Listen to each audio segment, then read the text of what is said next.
All rise, please.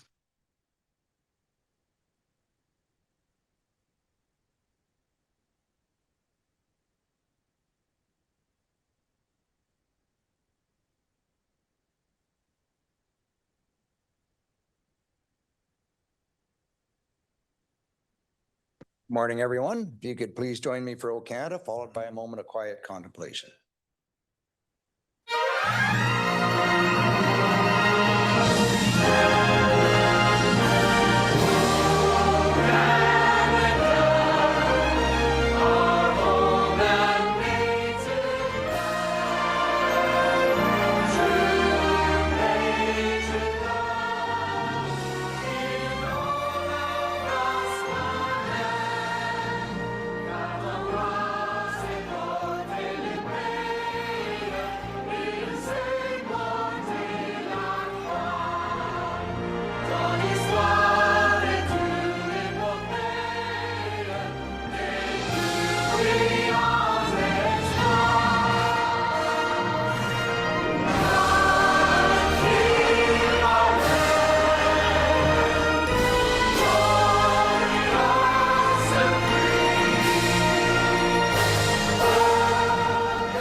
Well, it's a nice snowy, cold day out there. Good day to be inside, nice and warm doing a budget. So we will heat the room up, I'm sure, here shortly when we get into things. With that, I would look for a roll call from my clerk, please. Thank you, Warden. Good morning, members. I have all members of council in attendance and you have your quorum. Thank you, Warden. I will send regrets to my deputy mayor, Councillor Bell, that just had to leave with a quick emergency. I would look for the approval of the agenda. Councillor Dolan, please. Thank you, Worship. Moved by myself and seconded by Councillor Van Stavern that the agenda for the November 10th, 2025 meeting of County Council be approved. Any questions arising from the agenda? Not seeing any. All in favor? That is carried. Thank you. Do I have a disclosure of pecuniary interest by any member of council? If you find yourself in that situation later, I'll have to remember to look on screen today as well. If you find yourself in that situation, please declare it at that time. Presentations and delegations. Yes, we have Brad Skillen, I think it is, here on behalf of the residents of Horseshoe Valley community. Come on down whenever you're ready, Brad.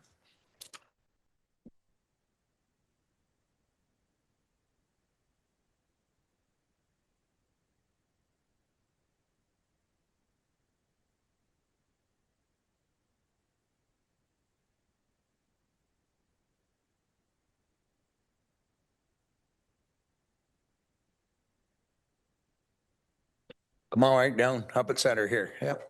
We'll get you set up at the podium. Whenever you're ready, sir. Driving this thing here, space bar to move or? Okay, arrow keys don't work too. Okay, good morning, Warden and County Council. Thank you for the opportunity to speak with you today and present concerns that have been keeping myself and hundreds of other Oro-Medonte residents up at night. I say hundreds because we have a petition with hundreds of signatures supporting this delegation today. As a parent of 2 young girls and a concerned community member, I feel compelled to ask you to consider changing the speed limit and signage approaching the new school and community center on Horseshoe Valley Road, County Road 22. I want to recognize the hard work of the Transportation and Engineering Department for completing a review and their report based on the TAC guidelines. However, as community members living within this area, we must bring to Council's attention the dangerous reality community members face daily. Vehicles traveling at excessive speeds put the lives of community members at risk as they travel to and from their homes and access community infrastructure.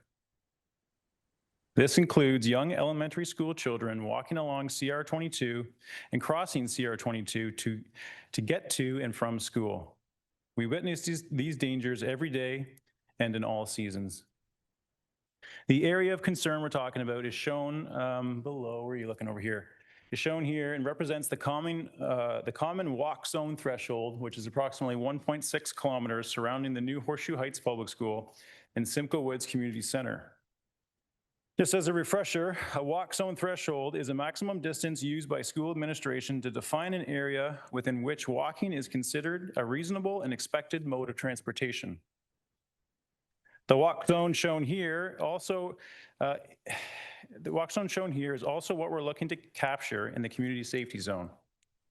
There are approximately 300 homes accessing the new school and community center from CR 22.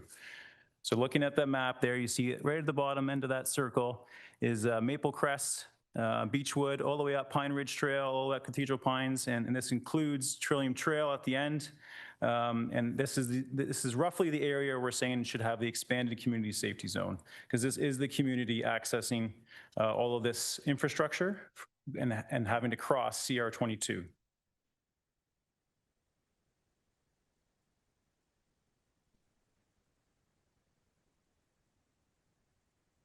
Go. Okay, safety concerns. Children and community members are crossing CR 22 near line 4 in Cathedral Pines Road. There's a very low visibility of speeding vehicles cresting the hill. It looks like it's cut off there on the screen from people streaming in, but that's a rough view leaving Cathedral Pines and looking down the hill, the crest of the hill of CR 22. So you're going to cross, you look, you're clear, you look the other way, you're clear, and then you go to cross and somebody's coming up the hill, going over 90, 100 sometimes, flying somehow at the top of a hill, and you get very little reaction time, especially for children. There's also been multiple instances of vehicles passing school buses that stop at the bottom of the hill near Pine Ridge Trail. So actually my daughter's bus will come out of Cathedral Pines, go down the hill, and then essentially slam on the brakes at the bottom of a massive hill, and that's the school bus stop for the children around Pine Ridge Trail. And because of that, I guess vehicles have not been able to slow down and decide, instead of hitting the bus, I'm going to go past it and go around it as the lights are starting to come on. And we know multiple parents that have seen this happen, both directions actually. There's also been multiple instances of large trucks tailgating residents at high speeds as they enter their Horseshoe Valley neighborhoods from CR 22.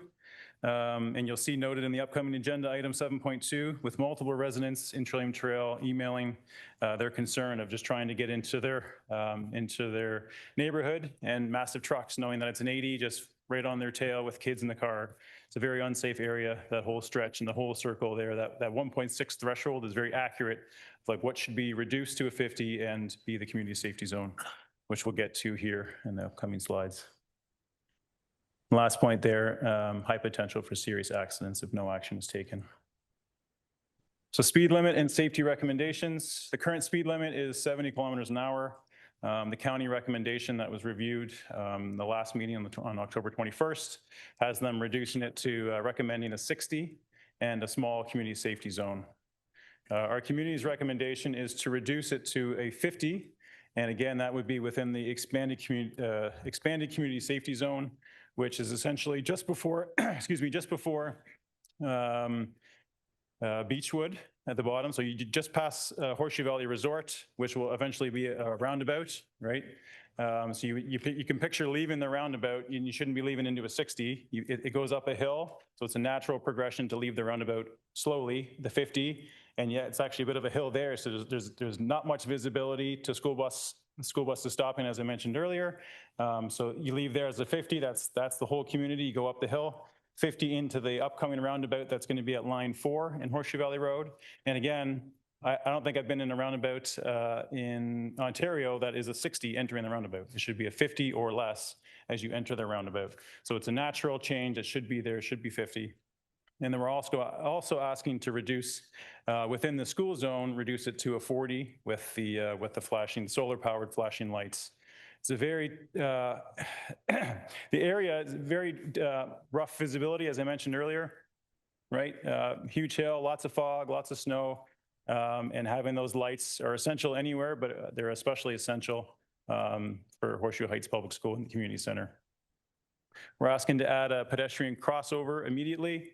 Again, multiple children, we see them walking up and down the hill and crossing near Cathedral Pines, near line 4 or farther towards the school. And it's not safe. They can't see, and they're literally running across the road to get to the park, get to the school safely. So we're looking to get a pedestrian crossover, and we're looking to get that. I believe it's mentioned in the report, they're going to put a crossover when the roundabout is done in that area, and I think it's scheduled for 2029. They're going to put a pedestrian crossover, but we're looking to get that immediately and farther down so that when they cross, it's not at the crest of the hill, and they have cars that have a lot of time to see pedestrians crossing. And just a note there, increasing the community safety zone to the 1.6 radius, as I mentioned. And as I noted, right, the crossover, the planned roundabout crossover is currently scheduled for 2029 completion at line 4 and CR 22. And that's too late to address the immediate safety risks. Examples from municipalities in Simcoe County. Most municipalities within the county have appropriate school zone speed limits of 40 kilometers an hour, pedestrian crossovers and signage, and flashing school zone lights. These examples show feasible and effective safety measures, and CR 22 near the new school should meet the same safety standards. There's hundreds of examples within the county, just a couple here that I could fit on the slide. So Marchmont Public School is a 40K with flashing lights, and County Road here is New Lowell Central Public School on a county road, and it has 40 kilometers with flashing lights.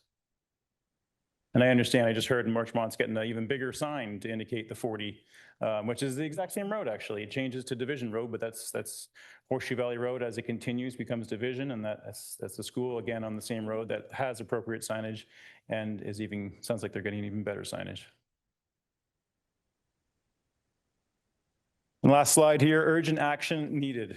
Immediate implementation of lower speed limits and pedestrian safety infrastructure. Current conditions pose a clear and documented hazard, further worsened by poor weather conditions such as fog, snow, and sleet.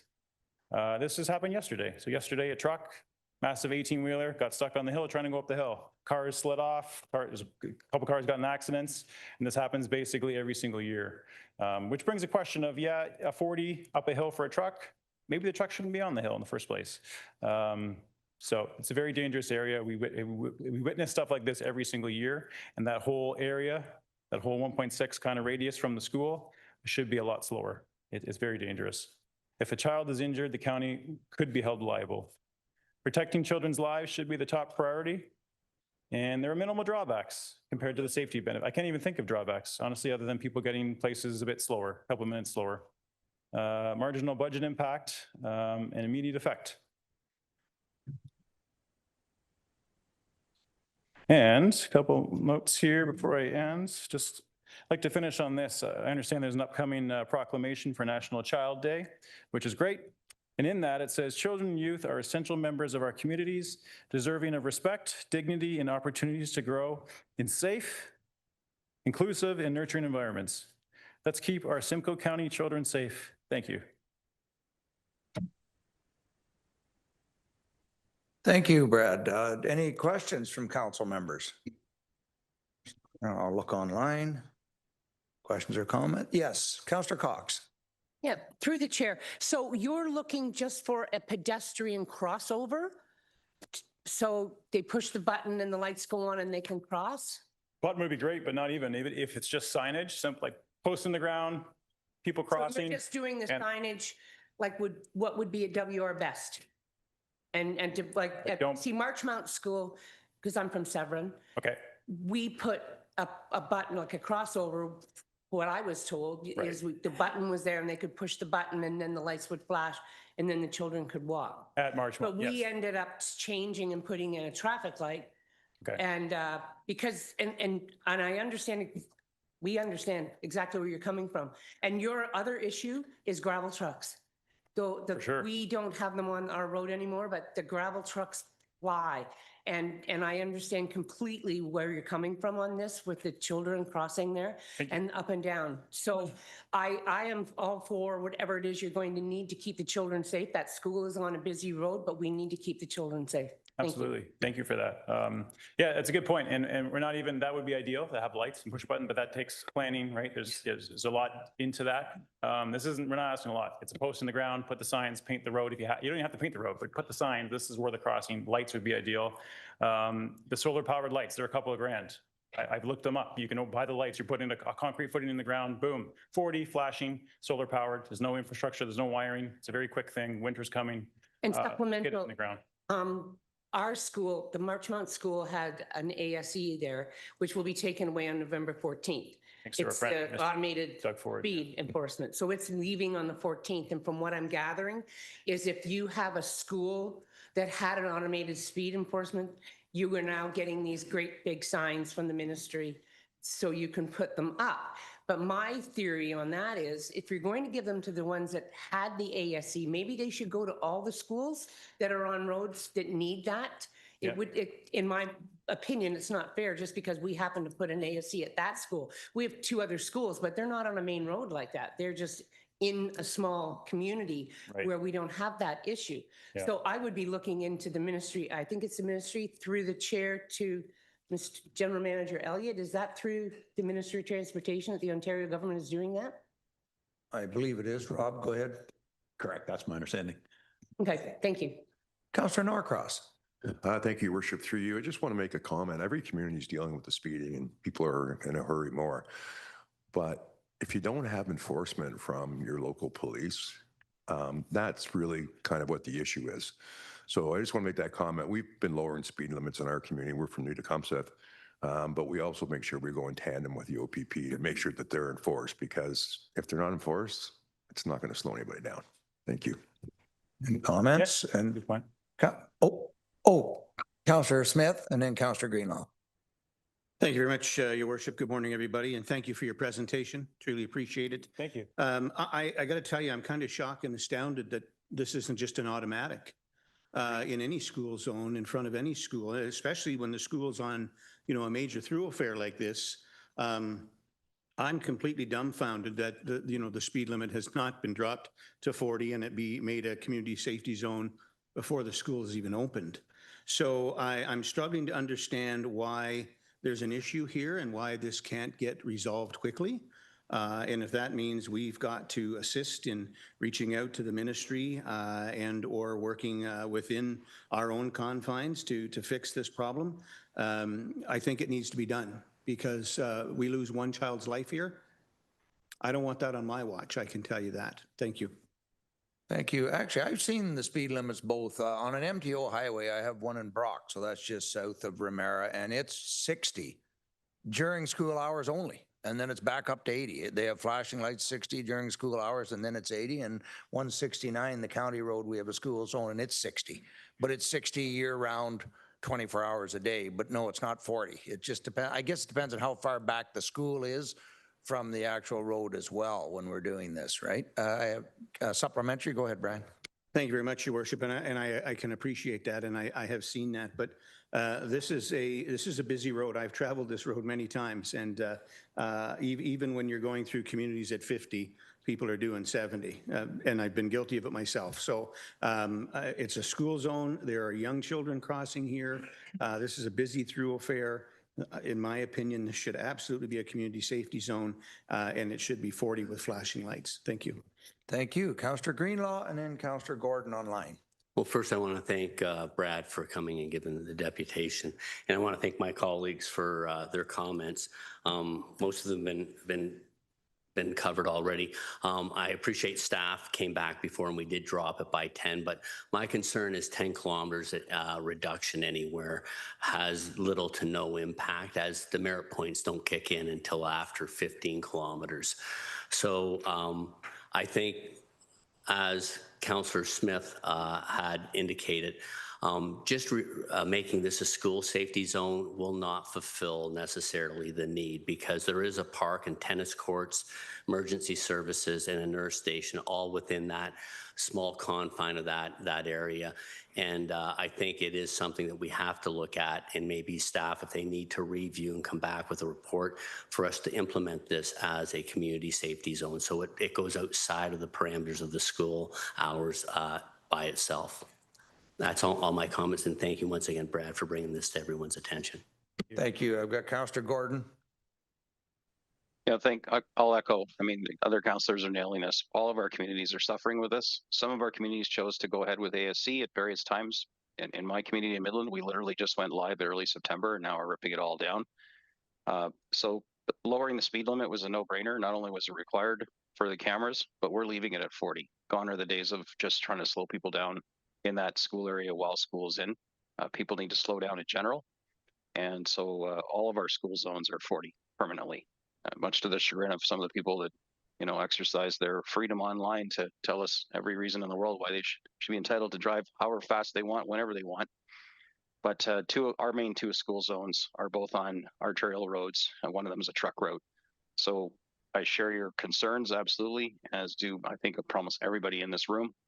The other point that was touched on quite accurately is lack of enforcement. We are policed by the OPP in our community, and I jokingly call them the Ontario Perimeter Police, but that's not really a joke. It's true. Any day of the week, you'll find them diligently doing radar enforcement on the perimeters of our community, on the county roads and the highways. But it's rare to have them caught actually doing enforcement in our communities and our school zones. So as the cameras come offline on the 14th, and we get a new detachment commander for the third time this term, then I'll be trying to build that bridge and see if we can get enforcement in our communities. And I encourage all of you to do the same with your detachment commanders policing your communities. These cameras were effective. They're proven effective. They're coming down.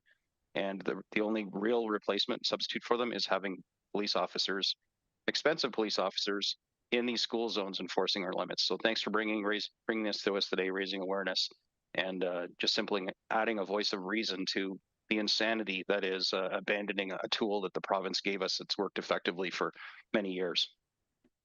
Thank you. Good comments. I have Councillor McDonald. Thank you, Warden. Thank you very much, Brad, for your presentation. In Essa, we have a school that borders on the county road too, and county roads are always congestive. They always are. And we have tried many times before with everything. We even have a traffic advisory committee. We've put every single thing that we can that's allowed on a county road to slow things down. They just don't. And I think the only way that through the words of most of my colleagues is to put it at a 40, because you do 50, it's just like everyone has said, you're doing 60. When you do 40, there is a bigger chance of a life saved than it does, because yes, they're going to go a little bit over. They're not going to go, maybe not, if you're doing 60, you're doing 80. So I mean, the chance is slimmer and slimmer as in any accident. So I applaud you for bringing all your concerns from your families and for your children, and that I hope that this is down to 40 and lights. Thank you. Councillor Cox, another question? Yes, I just wanted to comment on the fact that I was at the our Couchiching OPP board detachment, and in September they did do a blitz on speeding in school zones. We spoke to them and said that now that the ASE is gone, we are asking for more patrols and more speeding. The other one I've asked our township for, is we have speed signs, and I'm sure the county has them. And what we usually do with those signs is before school starts, we put them up to say, slow down, this is what the speed is. We asked if maybe the county could have those put up soon, because I'm pretty sure you have those. And all it does is the signs on the side of the road, we all have them, and it just says the speed you want them to until you can get things organized, and it flashes so that they're made more aware of that you're coming up to something. And we've used that as a deterrent in our township. At the beginning of each school year, we move it around, especially on Division Road, because it's one of our busier roads with the school. Thank you. I've got Councillor Hamlin online, and then Councillor Dolan. Thank you, Warden. I just wanted to make 2 points. Years ago now, the school boards made a decision to locate schools outside of neighborhoods and on these major roads. And I understood it was to accommodate buses. But we know how awesome it is to have kids walk to school. And isn't it wonderful here? There's some neighborhoods where kids can walk to school. So we have a bit of a dilemma because we have the school on a major road and we have neighborhoods. So I would just strongly encourage council and maybe if we need a staff report, but I think the suggestions that have been made here today are all the ones that are needed. And I'll just say in Collingwood a year ago, we actually reduced the speed limits in our school zones and our community safety zones, in other words, all our parks, to 30 kilometers an hour. Thank you. Councillor Dolan. Thank you. I echo a lot of what my colleagues are saying here today. Certainly aggressive driving and traffic safety has been a huge issue, particularly since COVID, I think seems to be when it really started to get exacerbated. But so if I think of all of the complaints I get for everything, it equals the amount of complaints I get for traffic and traffic safety and congestion and around schools particularly. The part of the issue too is created by people dropping off their children and picking up their children, which causes congestion around the schools as well. I agree with the suggestion about the speed enforcement, but I also know that people will drive as fast as they feel safe driving, and whatever number you post on that sign will mean nothing unless there's some enforcement, which is why I'm dumbfounded that we finally found a tool after decades of looking that actually works and slows people down, and it's being taken away from us. And it is the only thing that's worked. All of the things that the MTO says they're going to bring in to replace it have been tried and tried again and tried a third time and don't work. And we have the data that says that these cameras do work. And to be clear, it's not about the money. It's about, in a perfect world, getting $0 from those cameras and having them change their behavior, which is what it boils down to. But the one other comment I heard in your delegation, at least I think I heard, was people passing school buses that are stopped. And that was another initiative that was started, I want to say back in 2016 or 17, to put cameras on the school bus arms, the stop arms. And that was a technology that is used in other municipalities or other regions. And I know it came to this house at one point, and I think we sent it to the school bus consortium because it was an issue that I think is particularly in rural Simcoe County is an issue where people are pulling out and going around school buses that are stopped. So I'll bring it up in 7.2, but I'm thinking maybe more advocacy on reviving that topic. And I know there's some people in your group that are very good at advocacy, and think maybe that might be a new topic to take on. Thank you. Thank you, Councillor. Councillor Evans. Thank you, Warden, and Mr. Skillen, thank you very much. And to your entourage, thank you for participating in the democratic process. Appreciate all the work you put into this. My point, I won't be redundant. Of course, we want to be safe and sorry, of course, in all these cases. I was driving yesterday through Warminster, and Warminster has now a stoplight and 60 kilometers an hour. And there's a school where kids obviously go across the street, similar to the situation you're in, and a very busy road. My point only is more towards staff and us as councillors to realize that this is not just an issue for Horseshoe Valley. Obviously, Warminster is in the same situation, and the implications of this moving forward in terms of county of 550,000 people and a lot of schools. What is our policy? Do we have a defined policy of what we want to look at moving forward?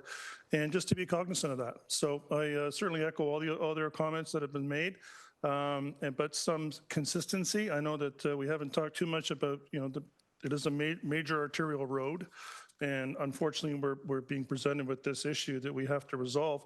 But at the same time, I'm certainly in favor of leaning more than one way, of course, in the interest of public safety. But how do we as a county move forward on this in the future? Thank you, Warden. Thank you. Councillor Prost. That was pretty much my question. Before we go through all the red tape, is there something we can do now to protect the kids now? And I realize that people are going to drive how they're going to drive, but if we don't put some kind of rules out, no, it's never going to work, right? We have to at least try, and that's something that we can do. So what can we do quickly, like this week? Is there anything? General Manager, I will hand that over to you. General Manager Elliott.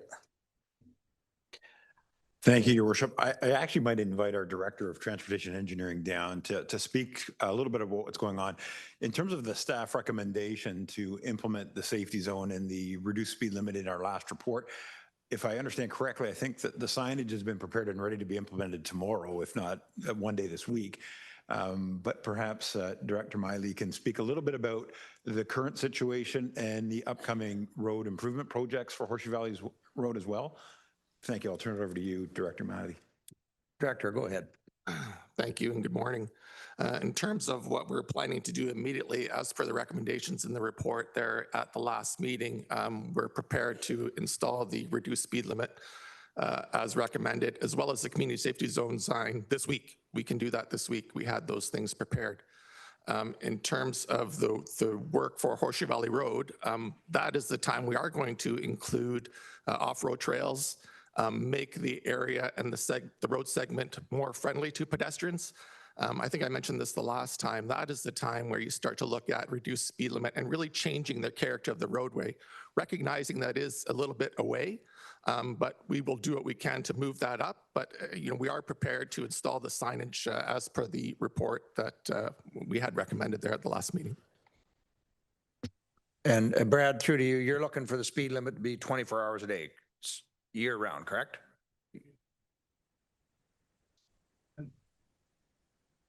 Good. The lead time on flashing lights, solar powered flashing lights. I think those are the most effective. Yes, OPP, sure. But I drive my daughter to daycare every day in Barrie, and every day it reminds me, because you forget, you're driving, you're listening to music, you're talking to my daughter. Oh, flashing lights. My daughter signed today. They get your attention.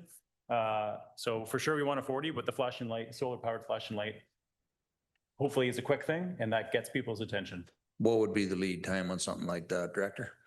I would have to look into that. I don't think they're as quickly available as you believe. I would suspect they're probably at least a month or 6 weeks before something like that could be procured. Putting in the ground for that post before winter hits. Once we have once it's ready, you can mount it, and it's like whether you're mounting it in December or January, we get it in as soon as we can. Is that once we have the hardware, it wouldn't take long to install. Just like footing, yeah, before it all freezes up right soon. Concrete footing. I'm sorry, Mr. Skillen, I can't hear you. Sorry, I'm just thinking of the concrete footing to host the two signs, right? The solar powered sign. I imagine you're putting a footing in to host that. So if you could get that in, I imagine that could be done quicker probably, right? And then once you get whatever the lead time is, once you get it, then it's just a matter of mounting it on the base. No, it wouldn't take long and it wouldn't take much to mount that hardware. It's not particularly heavy. It wouldn't require concrete footing, simple signposts that can be dug into the ground. Even better, yeah. All right. I've got Raj online. Go ahead, Councillor Sandhu. Thank you, Warden. I just wanted to say, it sounds like the consensus from the speakers is that we should be looking at doing this. When I'm hearing from a director that it could be 6 weeks, that's concerning to me. If the will is there, the timeline shouldn't be 6 weeks for something as simple as solar lights and putting a panel up. I know why he's saying that, because there is procedures and policies in place that staff has to follow. But in my mind, that's red tape that we as county councillors, as county, need to look at to eliminating, where safety issues are dealt faster, not 6 weeks. Thank you. Thank you. Councillor Dolan. Lots of discussion here today, Brad. Sorry, this is more procedural if I can, probably through the clerk. So this House, under Corporate Services Committee of the Whole, dealt with this on October the 21st. It was approved. There was a request from Councillor Greenlaw to extend the community safety zone farther east or west, I can't remember. East, thank you. And but it didn't, the recommendation wasn't changed. So, you know, we can say everything we want to say here at the table, but right now, this council's direction was to proceed with the staff recommended recommendation from October the 21st. So if that was to be changed, Mr. Clerk, we'd have to do that with the approval of the minutes today for the October 21st meeting. I'll go through to the clerk for some advice on this. Through you, Warden, that's correct. So we're on item 6.1, currently the delegation. If this item is to be pulled for further discussion and motion, when we get to item 9.3 on the council agenda here to approve the corporate services recommendations, council could pull item 9.1, and that's the item being discussed right now. The recommendation would come forward, which is, as per the staff report, to implement a community safety zone, reduce the speed to 60. The bylaws on the council agenda, so to Councillor Prost's point, that could be approved today and the signs installed, to the director's point, quite soon. And then council could make any other motion it deems necessary, whether it be to refer back to staff to consider additional safety measures, whatever that might be. Yeah, I think we could move the sign a little bit more to the east and not affect the bylaw. But if you're going to drastically change the recommendation, then the bylaw would have to be deferred. So it would be put off for a month, and because we'd have to come with a new direction. So better to at least get it in place, get the community safety zone established. Again, we could move the sign a bit farther to the east, not a problem, and not offend the bylaw. But any other amendments would have to come in as an amendment after the fact, because you wouldn't want to delay getting the speed limit reduction in place. Councillor Leduc, I saw you had your hand up earlier. Yes, thank you, Warden. And I just want to say I absolutely support the full change to going down to the 50 to 40. I think it's an excellent thing to do. Traffic safety is paramount in all of our communities. You'll see on the council agenda, the committee whole agenda, we have a letter come to county council about the speed limit with an intersection. We have 24 accidents within a year at this intersection. Traffic's increased all around, speeds have increased. Even if we did changes today, and I know you were talking, Warden, about getting community safety zoning, it just would mean that we can't enforce the law. We could put it all in place. We just have no enforcement until we finalize the bylaw. So I'd still be in favor of making recommendations to change this, get it done properly. This is a school zone. I think it's important that we protect our children. So to me, I'm absolutely in favor of reducing the speed limit as per the residents' recommendation. I think it's paramount that we do that. So I have no problem going forward with a recommendation. It's just a bylaw. We just can't enforce it for now, but it's there. People slow down. For every kilometer over a speed limit, it puts 3% greater risk for injury on a child. And when you get to 40%, so when you're 13, 14 kilometers over the speed limit, you now have greater risk of death, serious injury. So I think it's paramount that we absolutely move forward with this. Even though we went the recommendation last meeting, I think it's time we make that change so we protect those children. Thanks. Okay, so I want to streamline things a bit. If we could just have questions for Brad, because if we want to talk the bylaw, we'll do it when we pull performance management later, pull that item, and then we can have a wholesome discussion on.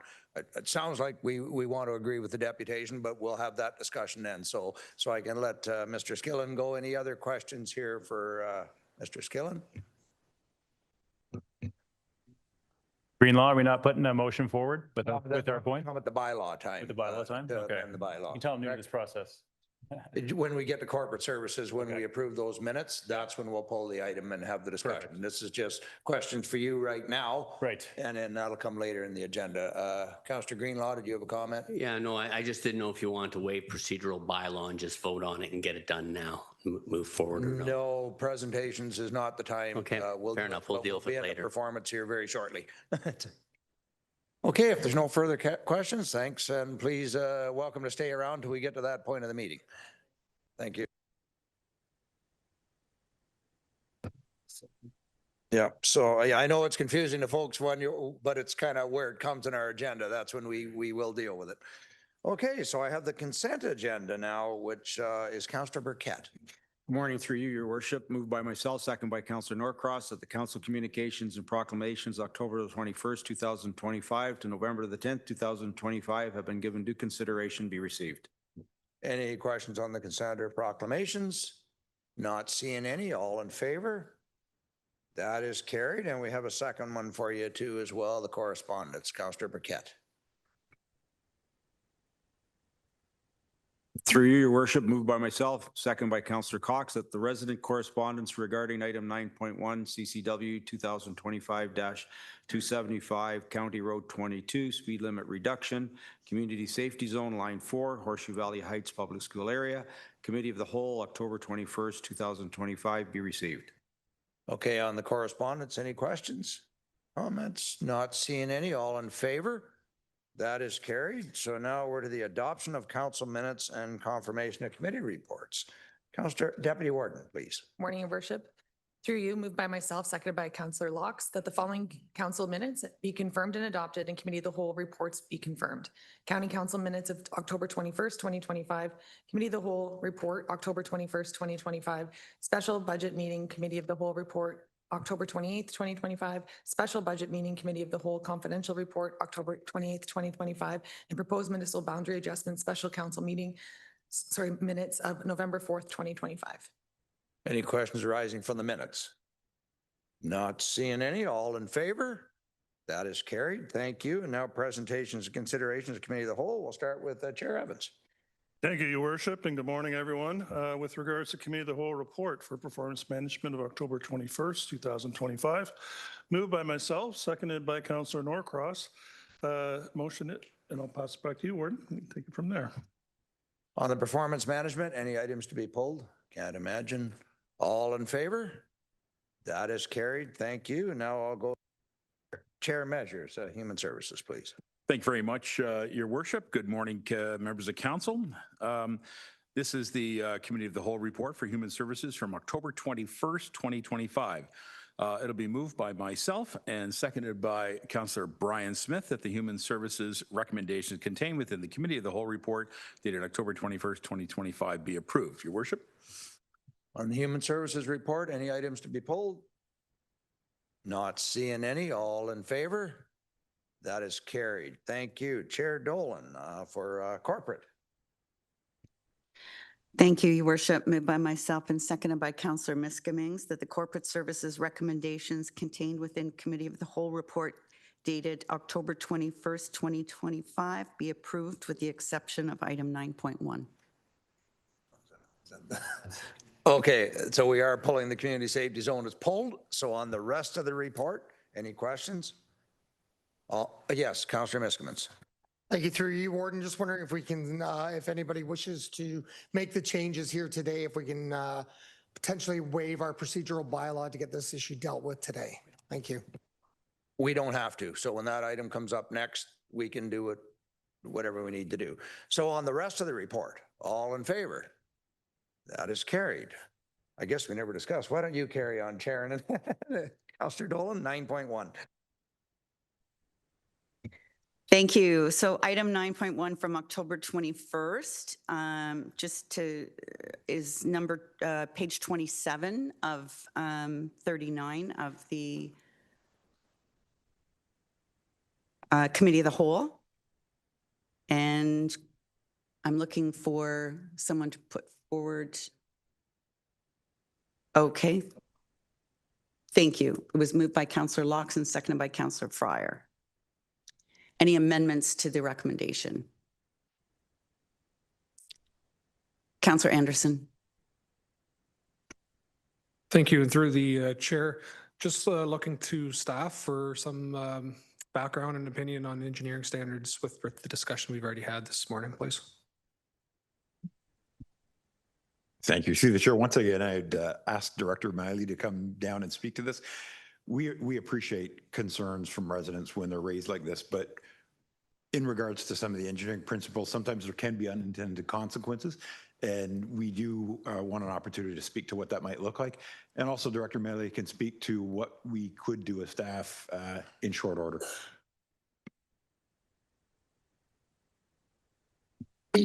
Thank you. And through the chair, Certainly appreciate Mr. Skillen's concerns and the sentiment regarding the school zones.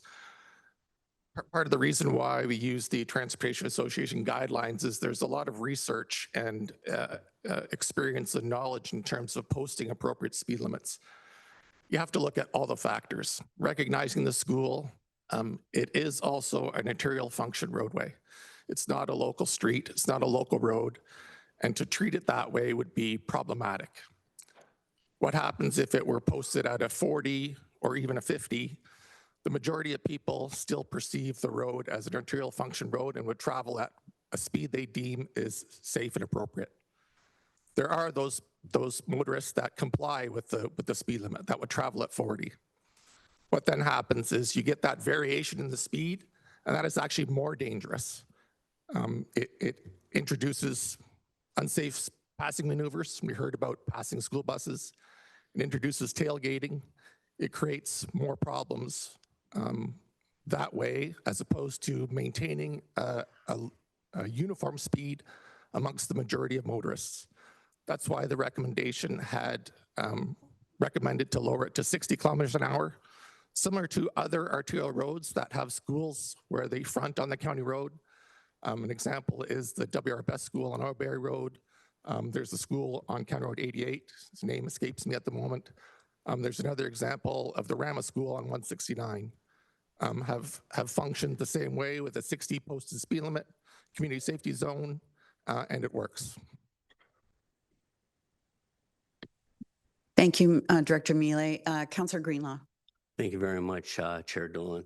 I think we need to drop the speed in this area to 40 kilometers an hour, and it needs to be considered to be a community safety zone so that the fines are increased substantially in order to control. I know we can't control everybody. Speeders will speed, but there needs to be deterrents put in place in order to look out for the protection and safety of our children and our community in that area. Thank you, Councillor Cox. Yeah, through the chair, I understand where you're coming from, Christian, but unfortunately, we not only have a school here, we have a playground, and there's going to be crossing on this busy road. We ran in, and once again, I have to go back to what we ran into on Division Road, which is a continuation of Horseshoe Valley to take that traffic from Highway 400 to Highway 11. And we had to make the decision to go to the 40 kilometers, and we still ran into issues. And I'm going to tell you right now, the biggest issues are the trucks. And they can't slow down, and they need a lot of leadway.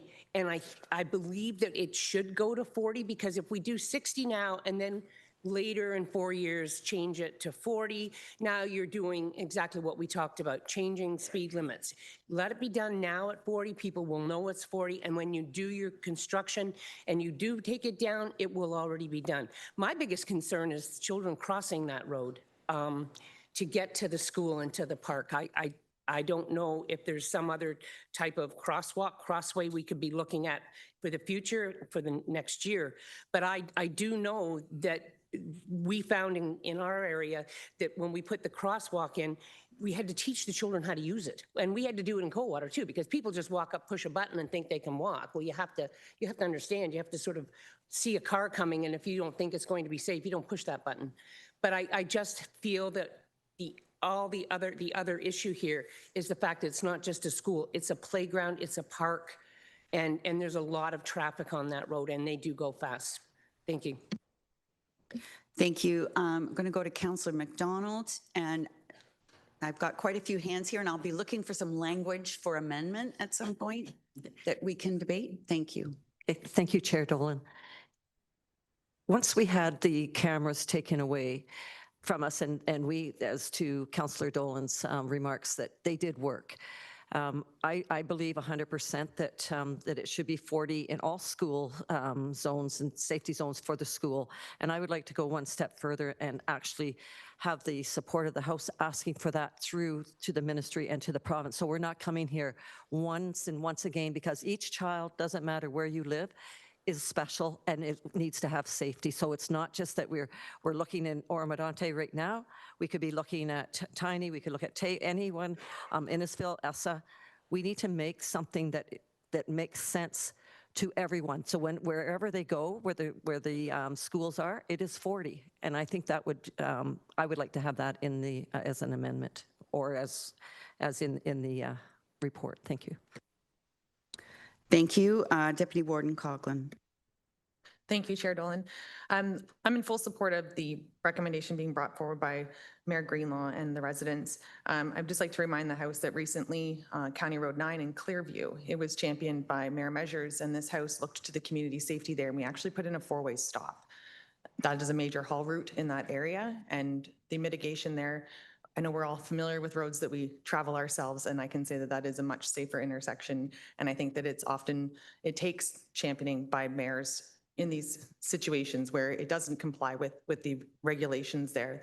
This is, I think, in my opinion, exactly what we've just done for the residents of Clearview, and I think we can take the steps forward to support our neighbors in Ormeau-Norte.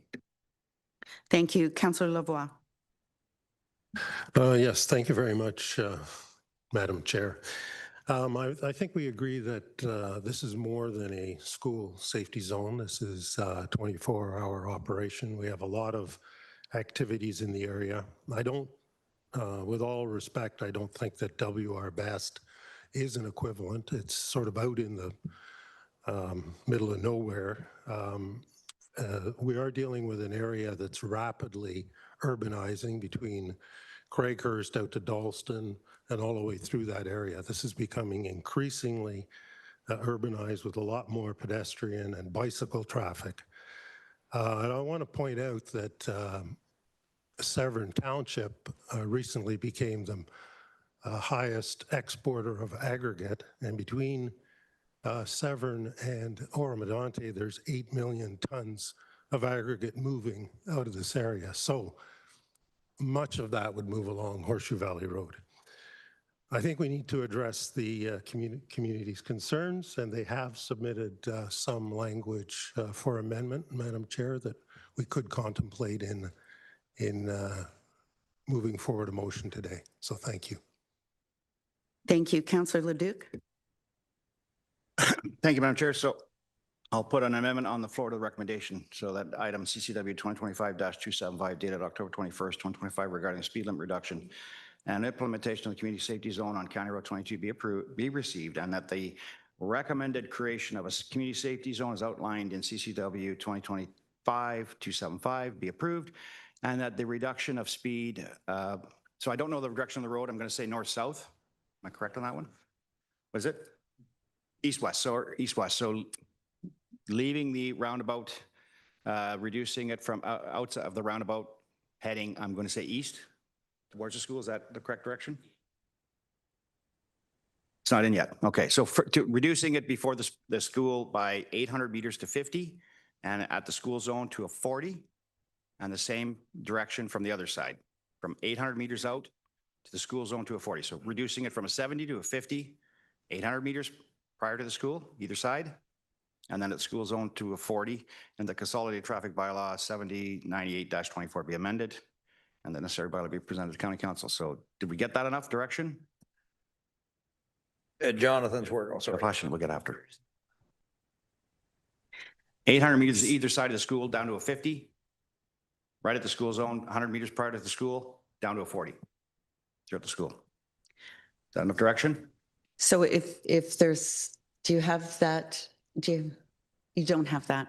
So can I make a suggestion? So as opposed to engineering on the fly and unintended consequences, because I've been around long enough to know that you can make these decisions with the absolute best intentions and cause bigger problems.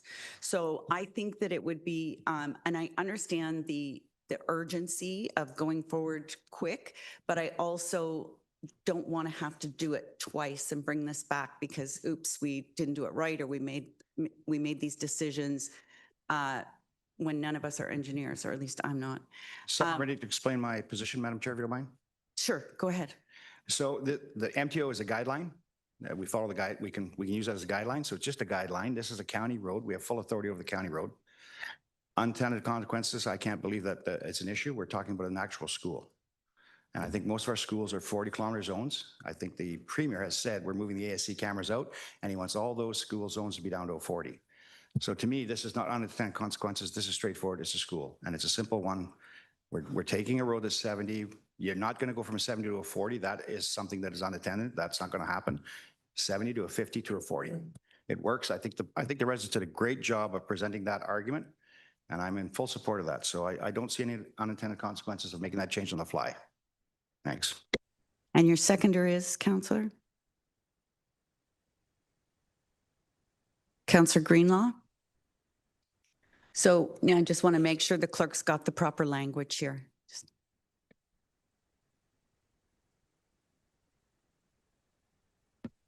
And he would like you to repeat it one more time.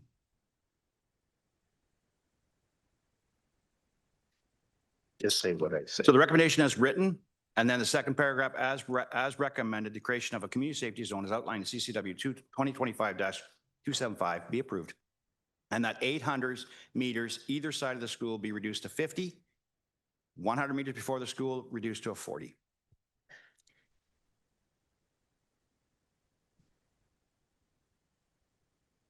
You're identifying the area.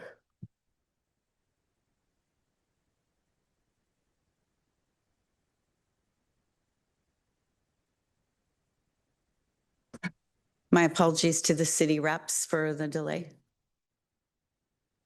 I've got a long list here. They're just going to do it because there might be something in the way of the sign. I'm stalling here just so you can hear the language of the amendment as is written before you make comment on it. And at this point, we'll take comment on the amendment.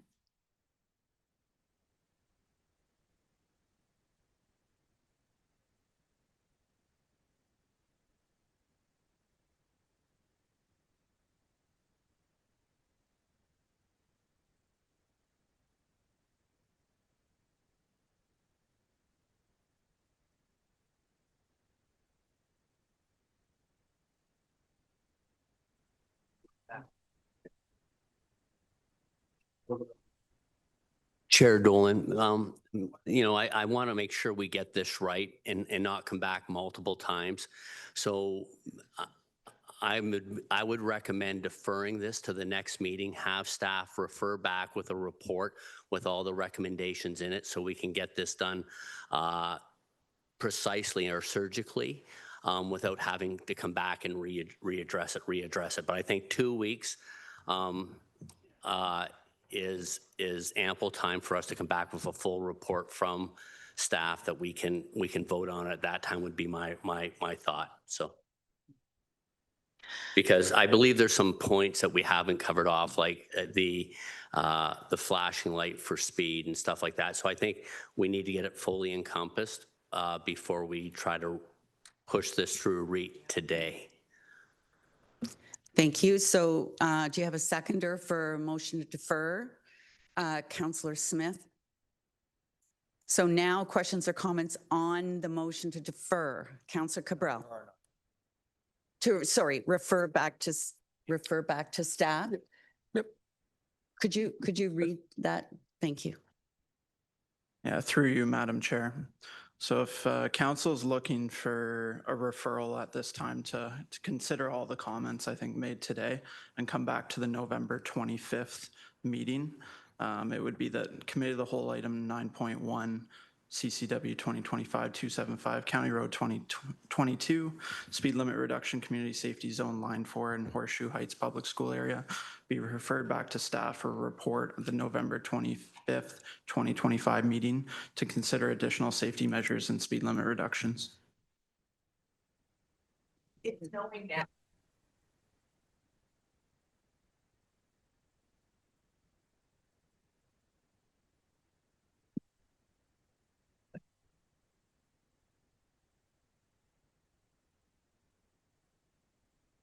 Purpose. Yeah, but there's no discussion. No. So the discussion now is on the purpose of the referral. And I just want to say first, is there an appetite to include in there with consultation with the delegation?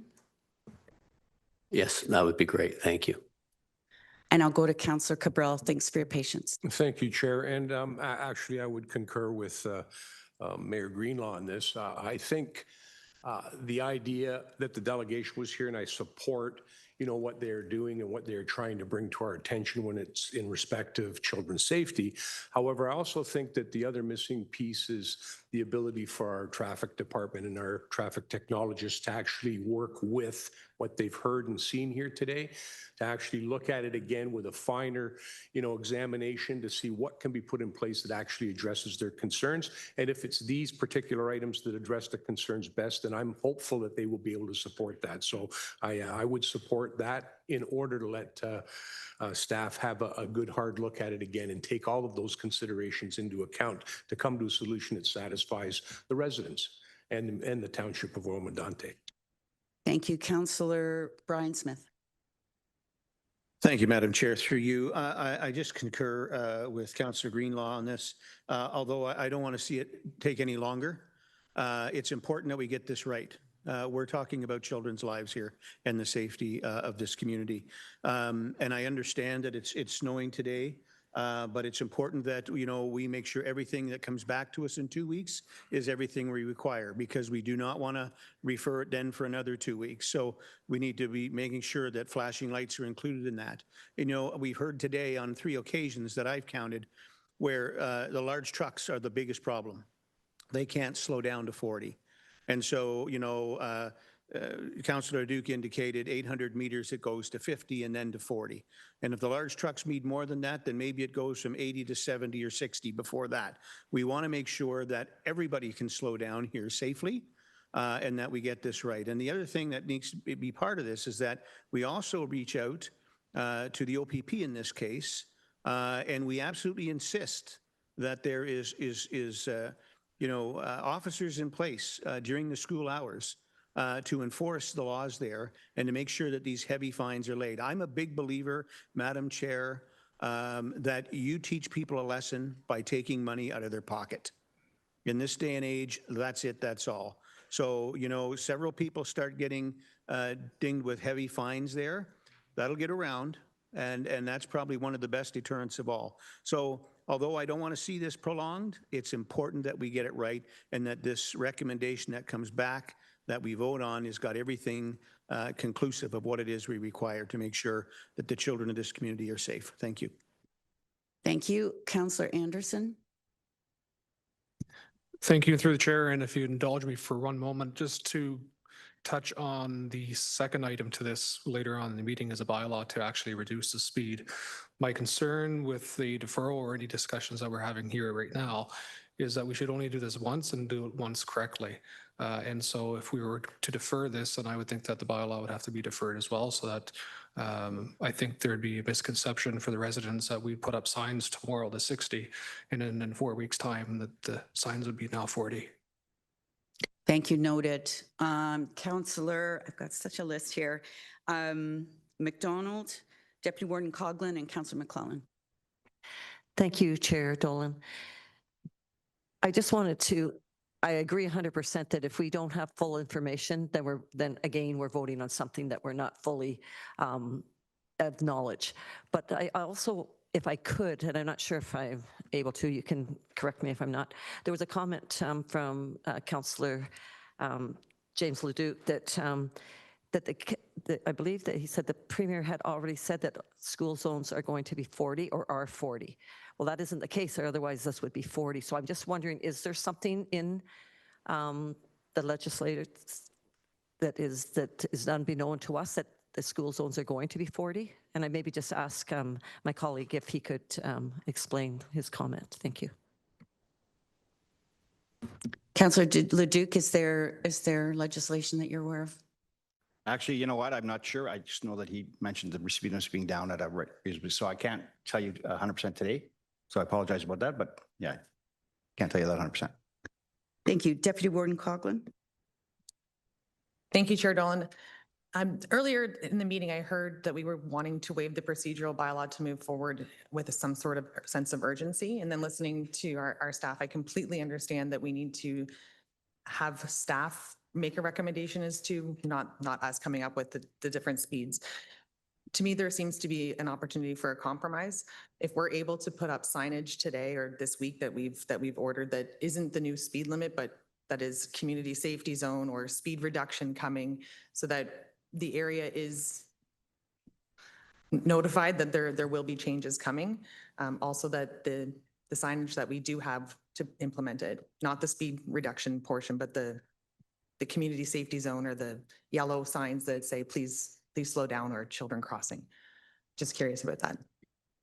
GM Elliott, is there opportunity for a hybrid?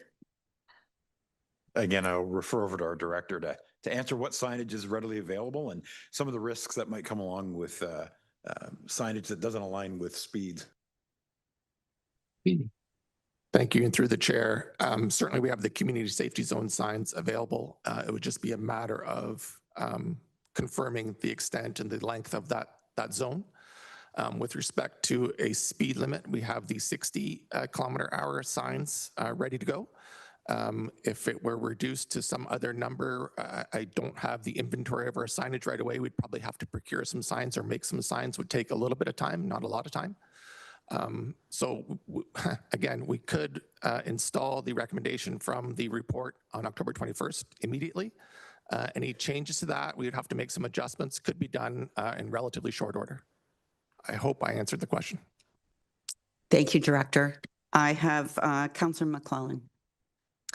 Thank you, Chair. At the beginning of this conversation, some of us were prepared to waive the procedural bylaw to get this done today, and now we're talking about referring it. I think we're just making this more convoluted, lower the speed limit, extend the safety zone, add a flashing light. I don't think we should kick this down the road. I think it's actually quite simple and that we can get this done today. Councillor Cox. I also wanted to just speak to the fact that I'm not sure if we have inventory to get this done today, and would it make a difference with 2 weeks? But the other one, I just would like to make sure that we're looking at all options, not just the speed, not just the fact that the community safety zone is extended. We've talked about the trucks. The province has new signs out. Now, I heard they're only giving them if you already had an ASE in your school area, but if there was a sign from them that could come that would help, and it may take a week or 2 or 3 to get it, but they might be able to come. So there's different options we have to look at. And I don't think if we do anything today, it's things, if I may be wrong through the chair to Christian, that we would have anything up within 5 days and make sure it was right. I just want to do this right. And I mean, there may be an option to look to even move the construction of the roundabout up instead of being 2020. I don't know these things, and I think those are things you need to discuss with the delegation and the mayor and the deputy mayor of Oromo-Madani, and look at every single option that can be done. And in 2 weeks, we can make a really good decision. And by then, you'd have some idea of the different material you would need, the signage and everything, and it would go up just as quick as if we did it today. But I wouldn't want to just put it up and not know that we're doing the proper thing and making sure that we've covered that whole truck issue and the stopping of them for something. We may be looking at a crossover with a push button. We may be looking at all sorts of things. I don't know what is allowed and what would be the safest for the children. But I also think, besides the OPP, I think the school board should be involved in this. Where were they coming to us beforehand and leaving it to this? No offense. And understanding maybe that 1.6 walking area until this was fixed should not have been there. Thank you. Thank you. So we have a motion to refer, and I can't even remember who moved it. Sorry, Councillor Greenlaw and Councillor Brian Smith. And I just wanted to point out that on November the 25th, which is the next time this House meets, it's a joint Council and Committee of the Whole. So typically what would happen is you'd have a Committee of the Whole discussion, and then it would be another 2 weeks before it was actually confirmed in the confirmatory bylaw. But all that can happen on the 25th because it's a joint meeting. Any other questions on the referral? Seeing none, a vote in favor or against the referral motion, please. All in favor? Those opposed? That is carried. Thank you. Pass it back to you, Ward. Thank you, Councillor. So next I have presentation and consideration of special committee reports, none. Presentations of county officers reports, none. Motions of which notice has been previously given, none, and no notices of motion and no closed session. So we are on a consideration of the bills and there'll be minus 7152.25 will be pulled. So Councillor Norcross. Thank you, Your Worship. Through you, moved by myself, seconded by Councillor Burkett, that Bill 7151-25, 7153-25 be enacted as bylaws of the County of Simcoe. On those bills, any questions or comments? All in favor? That is carried. Thank you. Announcements. Well, I think there's an obvious announcement here. The reason we're here today is because tomorrow is Remembrance Day. So please get out to your local Legion and honor our veterans. And you know what? If you can't make it, and this is to everybody at home, at least take the time to have that moment of silence when that hour arrives. And it takes no effort at all. I remember when I worked construction years ago, we would stop and turn on the radio to do the moment of silence and then turn off the radio and go back to work. So please take the time to recognize our veterans. Any other announcements? I'm not seeing any. So then I would look for the confirmatory bylaw. Councillor Norcross. Thank you. Resolution moved by myself, seconded by Councillor Burkett, that the November 10, 2025 meeting of the County Council be adjourned. Is that the one I'm on? No, I'm not. Nope. Sorry, I got to look up. Sorry. Moved by myself, seconded by Councillor Burkett, that Bill number 7154-25 be enacted as a bylaw of the County of Simcoe. Yeah, I need that confirmatory one. Any comments? I apologize. All in favor? That is carried. Thank you. And now a resolution that the November 10th, 2025 meeting of County Council be adjourned at 10:11. Moved by Councillor Fowler, second by Councillor Anderson. All in favor? That is carried. Are we okay if we just roll in the committee of the whole, everybody? All right, we will do that. We'll get our city reps. I see most of you have been here patiently waiting.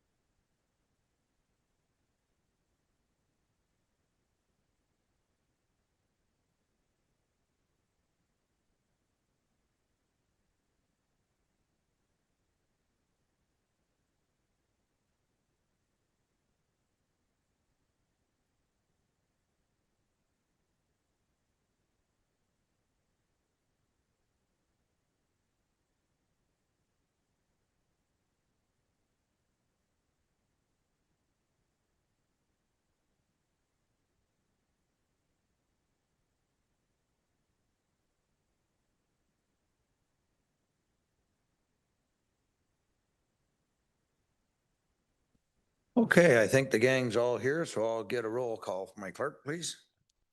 Thank you, Warden. So we have all members of council in attendance with the exception of Councillor Bell, who is absent.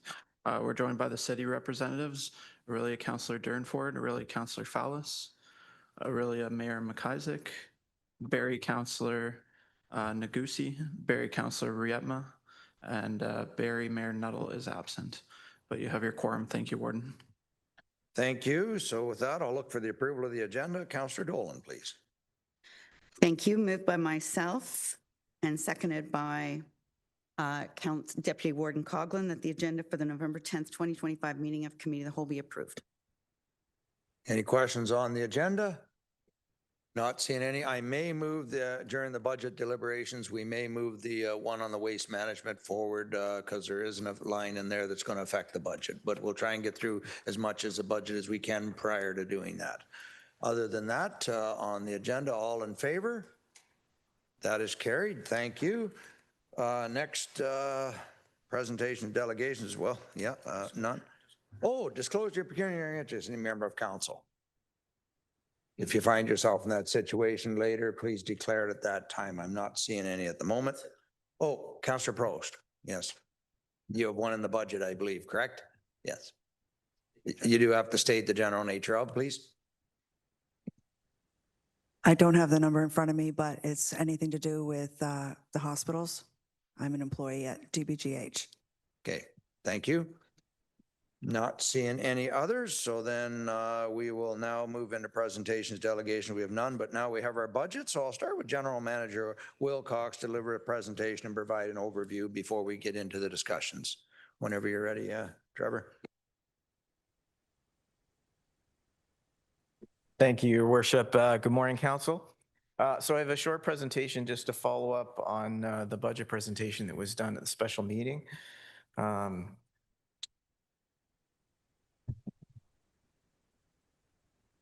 to. This one.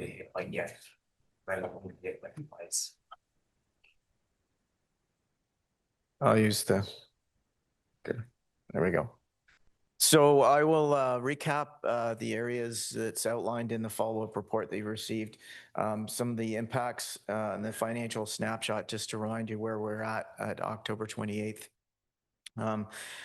Some potential adjustments that we could do to address the negative operating balance. And then I'd like to present 4 different options. I said I'd bring back a range of options for us to consider, and then a recommended option for your consideration today. So in terms of my report, outlined within the report was additional information that I thought was appropriate given some of the areas that were discussed, and we didn't have full information at the time, and it's not contained absolutely in the budget document. So community contributions outlined in there is the commitments that we have for areas such as the Hospital Alliance and for post-secondary education. We do have continuing commitments in those areas. Outlined there was also contributions to asset management. In terms of clearing that up a bit, the report stated we had a gap of $4.2 million in terms of our asset management plan. The contribution within the budget is actually 4.7, so we can adjust that to be in line with our asset management plan. The reason that the difference arose was because at the time we didn't know exactly what our levy would amount to, so how much that 2% additional contribution would be. We can see that we're above that, so we can make those adjustments now. FTE additions, I provided some additional information to show that while we have a number of asks this year, it has trended down over the last several years. This is the lowest we've been in the last 5 years. Council remuneration, there was a request for how much that is in terms of the step that council is going through. So that was outlined in the report. There are additional waste fees as well that you'll see in the report today. From waste fees, there is a $1.6 million increase. About $1 million of that is what I call kind of standard inflationary type increases. So our fees should go up with inflation to help address the costs that go up on an annual basis. And we've put about $1 million towards that in the budget. There are some additional fees that are outlined in that report, and they amount to about $600,000. So those were not put in the budget because they had not been passed. If they are passed, those could be added to the budget as well. I'd mentioned previously that we'd had a late breaking news with a WSIB credit. Outlined in the report is exactly how much that is, and that'll show up in the options that I'll outline. And then the levy increase was put in context in terms of how much we're looking at in terms of what that would mean for average homeowner. Just to remind council, we're still at 2016 values. So the average value for a home in the county is just over $400,000. That's the way we're taxed. I understand that homes are worth way more than that. You build a new home, you could be looking double that, but you're not taxed that way. Those homes, any home is valued at 2016 values, whether it's new or existing. So in terms of impacts that I've mentioned are affecting the budget, Blue Box transition, reduced interest income, asset management funding, a significant increase in IT and security costs, and then a phase in as we approach the debt that we're going to be carrying related to a couple of the major projects that we've got going forward. We're going to be carrying debt for the social housing builds that we've done in Orillia and Barrie, and also for the Simcoe Village expansion. The snapshot is the same that you've seen. just highlighting here, this is what we need to deal with is the operating balance that is at negative 3.5. We can't have a negative balance. We need a zero-based budget. That's what we're required to do as far as the province is concerned. So potential adjustments to address that. We've included a number of areas, and we've talked about this before, so we can use the WSIB credit. We can reduce asset management increase in line with the identified gap. We can look at a levy increase in terms of addressing some of that. We can increase the solid waste management fees, and then we can use reserves. We just caution that we don't want to raid too much in terms of reserves. Those are generally for one-time events, ideally is what we use them for. So the following slides will show 4 options that we've set aside for you. Previously, I had mentioned that one of the areas we could do is we could increase the levy by 0.5% to cover where we need it to be. So with the WSIB credit plus a levy increase, we would be able to fully cover the gap that we have. That would be a resulting levy rate of 4.5%. The increase per 100,000 is $13.97, and at the average property rate, that would be a $58 increase. In terms of a second option, we could also use that credit. The asset management reduction that I'm suggesting is about $500,000 to be in line with our asset management plan. The user fees for solid waste management would add about a $600,000 amount. That would close the gap for the operating balance. The increase then would be $12.41 per 100,000 or $51 for an average property. The third option is to provide some adjustment, because I understand that there are a number of councillors that would like to reduce the impact on the levy and the rate. To do that, we're suggesting that if we decrease the levy, we use the other pieces that I talked about, the credit, the asset management reduction, and the fees. We could reduce the levy, but use reserves to cover that amount. And I'll have a summary slide of this in a second. And then the last one would be if a further cut was desired, which I'd had some feedback on, then to go a bit further would be a further increase in reserves, further decrease. The example here is 3.5%. So overall, the options are to go from 4.5 to 3.5 with 4 different options outlined, or whatever council's desire is in terms of landing on that. From a staff perspective, I would like to recommend option 2, which is maintaining our 4%. We're able to do that within the confines of the budget with the changes as mentioned. And then it would impact homeowners to about a $51 increase on average, higher if your value is higher, lower if your value is lower. With that, I'm happy to take any questions. So do I have any questions on the presentation first? Can't see the folks online here yet.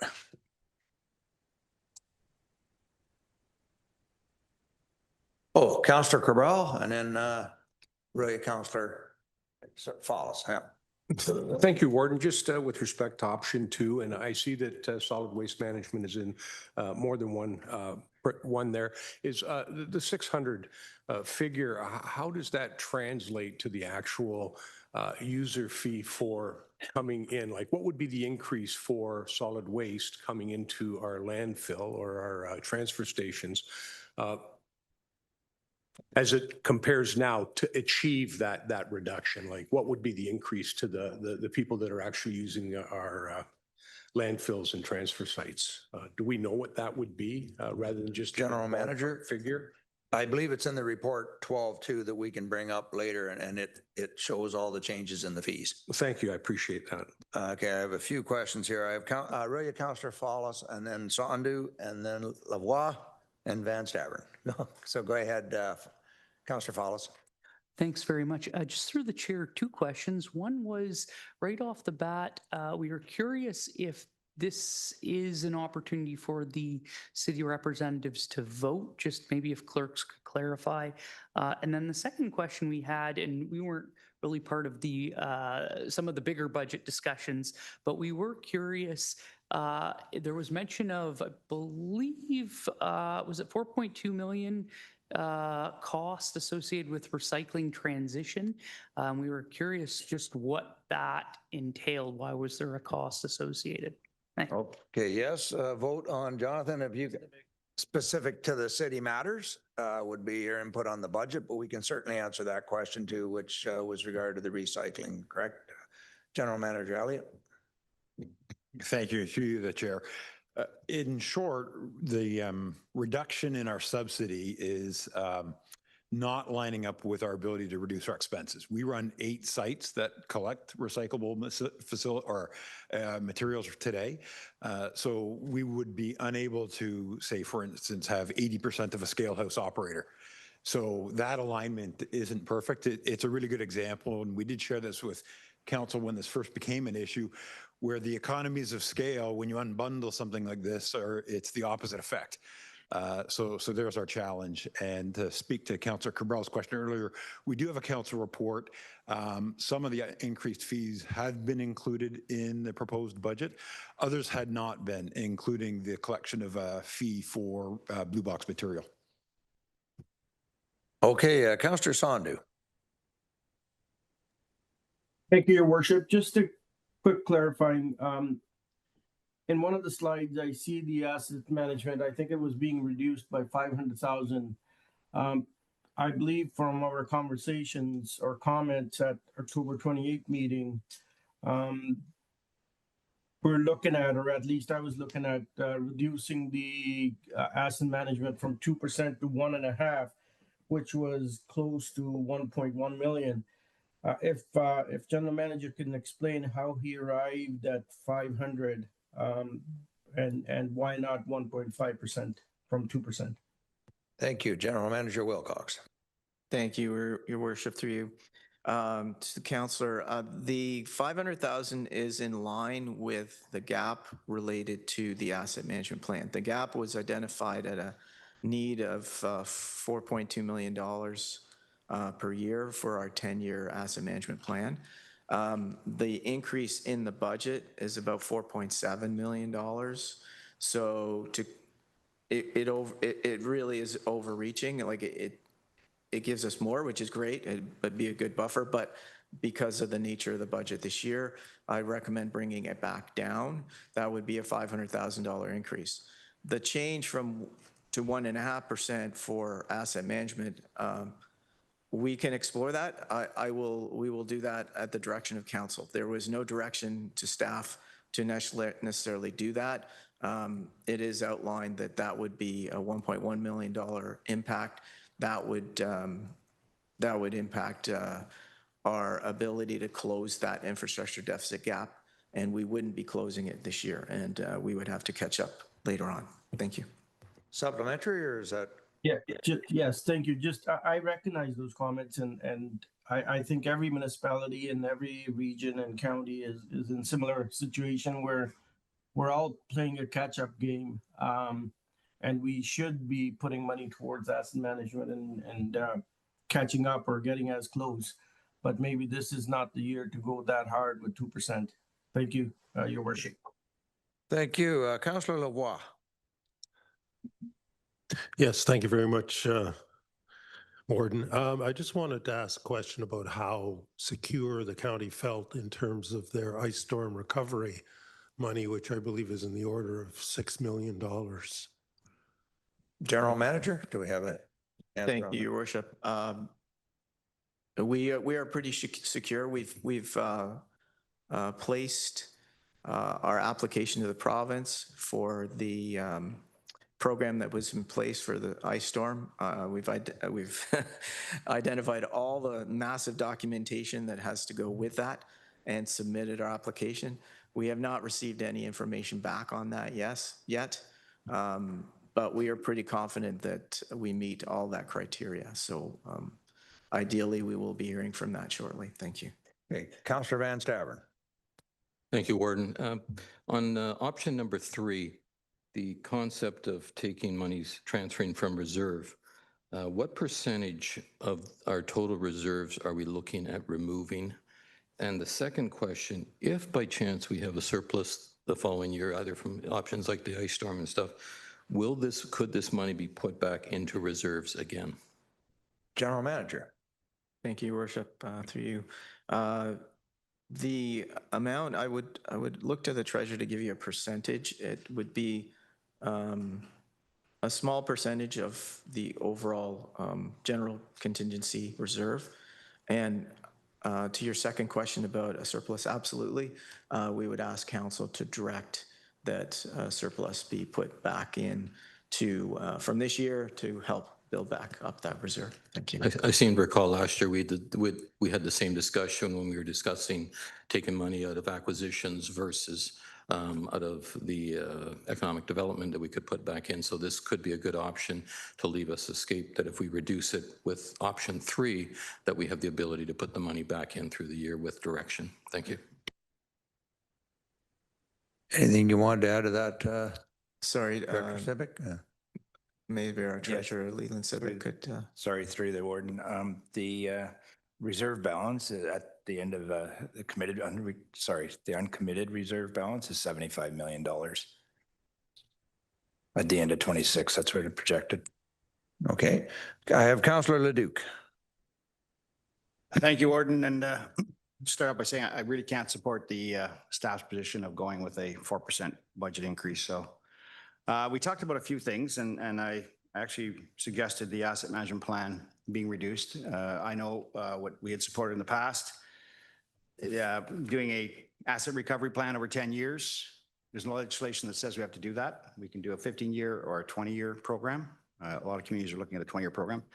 It's difficult to catch up to all your assets. They continue to increase over time, and so we'll never really close that gap 100%. But as long as we have an asset management plan, that's what counts. The province wants an asset management plan, and we're all putting that in place. It's a difficult time out there right now, so for me to sit here and support a 4% budget, I just can't do that. And I asked way back when we did the assumptions report, I asked back then for council and my colleagues to look at a 3% assumption. And at that time, it was deferred or not passed, and it was that most people said they'd like to reduce the budget themselves. So I ask our colleagues today, let's reduce this budget. There's lots of areas in this budget to be reduced. Number one is I struggle with the fees for the solid waste management. I'm really struggling with that, adding 600,000 to the budget. That just adds more garbage into our ditches. And trust me, we pick up a lot of garbage in Bradford out of our ditches. We have a lot of residents and a lot of our staff. I should have had the numbers, but it was quite astronomical what we did last year. So I struggle with that one. That's a difficult situation. There was several things that we talked about. And you know what? If we want to be frugal and we want to be leaders in this chamber, we start with our own wage increase. So I'm prepared to say that we don't have to do the wage increase for 2026 because it's a $385,000 hit to the budget. I think that's first and foremost. If we're going to do anything, we start with ourselves. So I'm prepared to put that aside and reduce our wages. I talked about the asset management plan. And I would prefer to see a 1% asset management plan because we don't really need to worry that much because we have what we call a general contingency fund. It is sitting there at $4.3 million at the end of 26. So if we want to add back in the 2.2 million, we can take it from the general contingency reserve, which is not allocated to anything, and we can use that to supplement that asset management plan for this year. No impact to anybody. It's just shifting the reserve. You can see the reserves. We're increasing the reserves. We're putting in, I think it's 13 and 24 million. It's about $37 million into reserves. 24 million being that asset management plan that's in there. It's a new reserve we got. So I'm just understating that we don't really need to do that 2% asset management. I'd like to see that reduced. It would put us at a 3% with our wages off. That would give us a further reduction of the budget.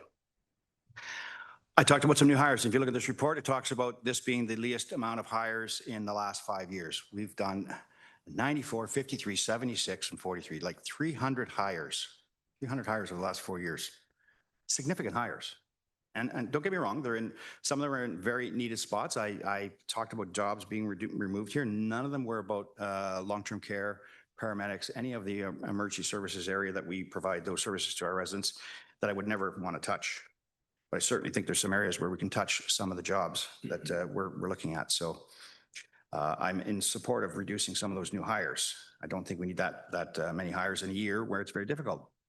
I had a meeting in Bradford, attended by myself and Councillor Norcross on Friday with our manufacturers in South Simcoe. It was a devastating meeting. We were talking about some of the concerns they had, and there's some difficult times out there, and I'm really worried about our manufacturers and the skepticism they have where they're not sure about what's coming down the road. And I think that's what we're all looking at right now. It's difficult times, and there's a lot of uncertainty with the tariffs and the Kuzma deal coming up, and our residents are losing their jobs. Now, don't get me wrong, I seen that October added 66,000 jobs across Canada. But if you dig into that report, the majority of them were part-time. Really very limited full-time positions out there. So it's difficult to impact our residents to the tune of 4% from this House.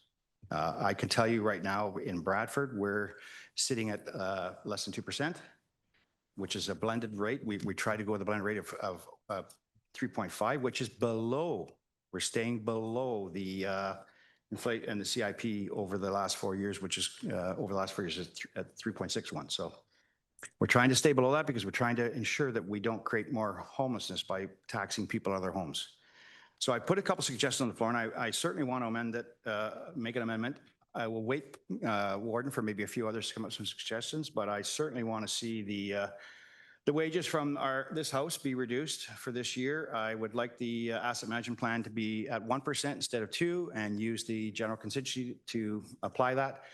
You also have the WSIB, which was shown on the floor, which will go into reserves at 2.3. That can either be used as operational or leave it in the reserves. I have no issue with that, but I think if we did those two minor things of changing the asset management plan to 1%, using the general contingency to pay for that, and reducing the council wages, we've not impacted anybody. I haven't even talked about jobs yet. We've got a 3% COLA built into this budget also for our staff.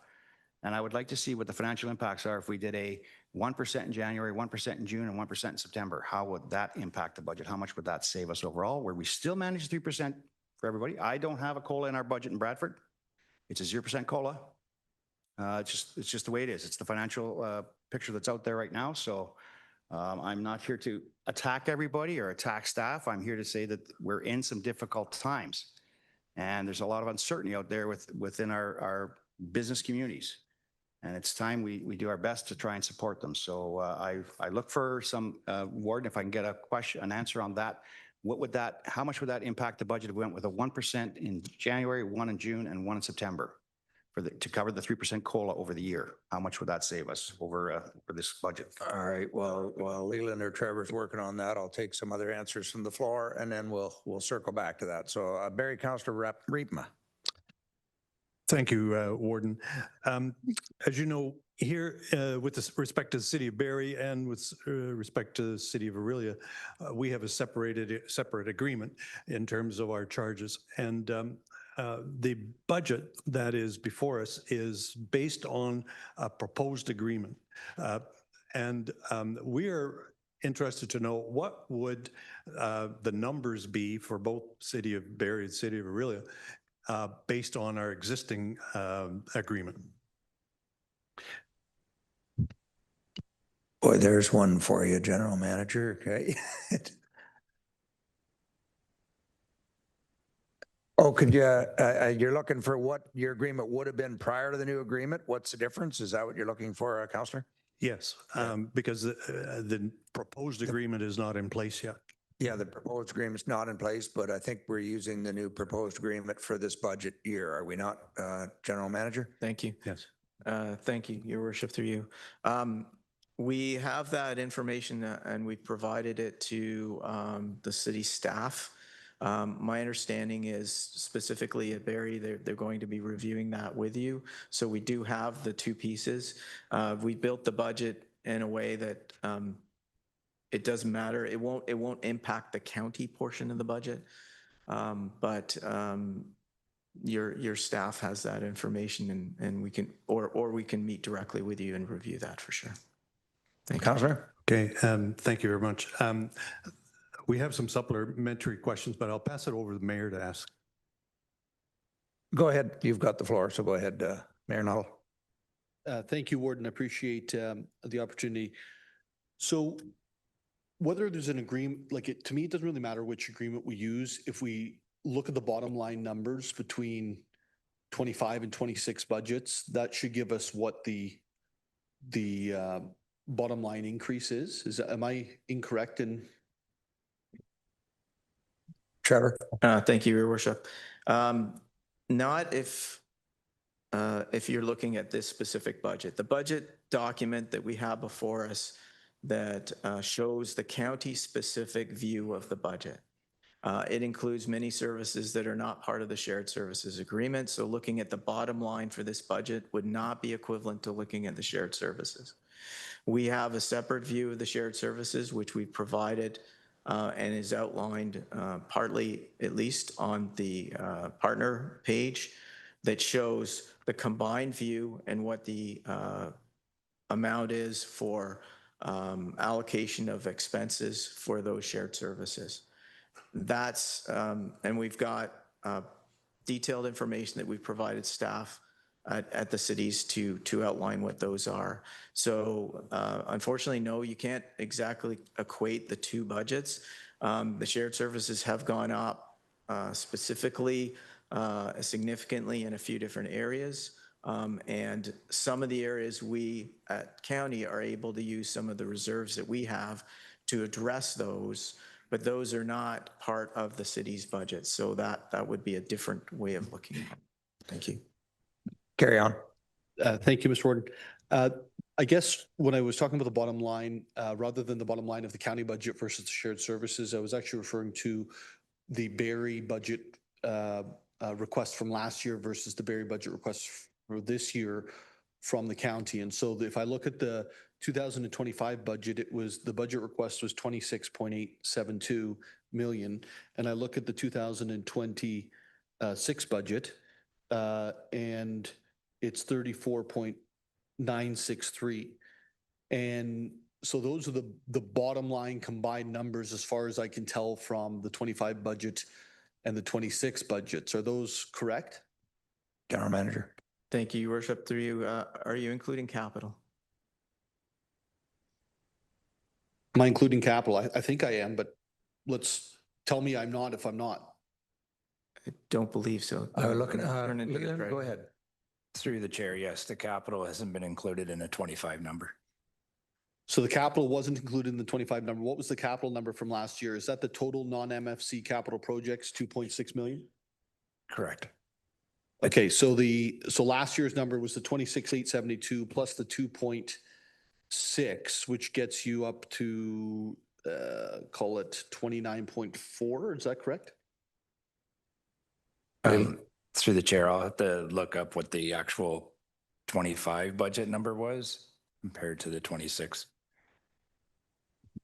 Okay, so I'm seeing, just from what I'm reading, I'm seeing 2.6 plus 26.8, which gets me to that, call it 9.5, or 29.5 number versus a 34.93. And if I take the 34, call it 35 divided by 29.5, that should technically get me what the year over year increase is. And if I'm not doing this right, I just want to be able to understand what I need to change in order to do it right. Because when our staff were walking us through it, we couldn't really get to a point where they would be able to substantiate the numbers and sign off of them on them in public. They sent an email to the three members of our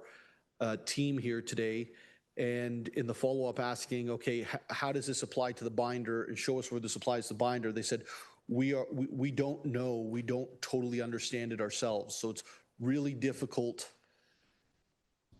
if our finance staff don't understand, for us to be able to sit here and say we understand and support a budget or don't support a budget, maybe we 100% support. I just haven't been able to get what last year is versus this year. And this is the total bill is what you want to know. Yeah, the total you paid last year versus total this year. Yes. Exactly. Yes. So Leland, can you quietly work on that or, yep, and we will get that answer to you. Thank you. Appreciate it, Mr. Orton. So that's two of them I'm getting answered, one for Leduc, one for Barry. Okay, I've got Councillor Miskimins. Thank you, Your Worship, and through you, and thanks to Councillor Van Stavern. You've asked some of the questions that I had. Things are tough, and I think as all municipalities are going through their budgeting process, I think we would all love to be in the same shape with a healthy reserve balance that we have at the county. So I'm all for using the reserves. It is a rainy day for our ratepayers, and now is the time to start to apply that to make things easier for our residents. So I'm all in favor of using the reserves. We've got the money. We'd all love to be in a similar position, so let's use it for this year's budget. Thank you. Thank you. Councillor Fryer. Thank you, Warden Clark. And I want to say first, thank you to Trevor and his staff for all their hard work and giving us the various options in that. I'm going to key on option that is recommended by staff, hoping that I can introduce some ideas on how we could get that down below 4. I support the $600,000 coming in from the increase in waste management fees. I mean, it only makes sense that if we're seeing an increased cost, net cost of $4.2 million on waste management, we probably need to be looking at our fee structures. I support the asset management coming down to the degree it will with the $507,000, but maybe needing to do more depending on things. But I'm hesitant to use reserves that we have.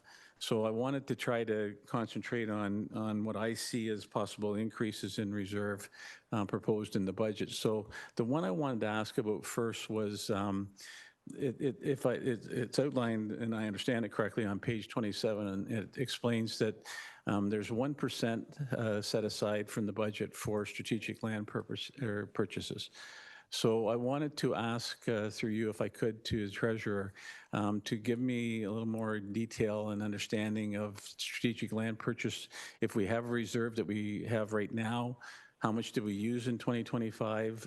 Is this replacing what we used, or is it meant to increase it more? So that'd be the first question I would ask, please. General Manager. Thank you very much, Your Worship. The set aside for land purchases has been used strategically through the years for things like paramedic bases and different land purchases that we have. Setting aside right now, we've used most of that up, so there's not a lot of reserve. I think the treasurer would have to look at an exact number, but we've pretty well used that up in terms of what we with the purchases that we made. Supplementary, carry on. Well, just so there's not a lot of reserve left over from the 1% for 2025. We're looking at 1% for 2026. But there's nothing that we're aware of right now that we have in 2026 that is requiring that money at this point in time. Through you, Your Worship, correct. We've identified in the budget the areas that we do need dollars for. This is an opportunistic type of fund, where if there is something that's coming up in the next couple of years, we can access the money to be able to act quickly. Yes. And well, the other 1% is for economic development, and I would expect the same kind of explanation that it's meant for those strategic opportunities. That's when I would want to use reserves. So I'd be looking at those 2 1% that are in the budget right now and seeing if we can maybe bring those down some, keeping in mind that we may have to dip into reserves next year if those opportunities present themselves. So that's one area that I'm not prepared to put anything on the floor yet. I want to listen to everybody as well, but I also support the wage decrease. And And it appears to me like we have some opportunity with those to leave the asset management at the 2% as recommended, and reduce those other ones that are actually meant to provide us with further reserve. And then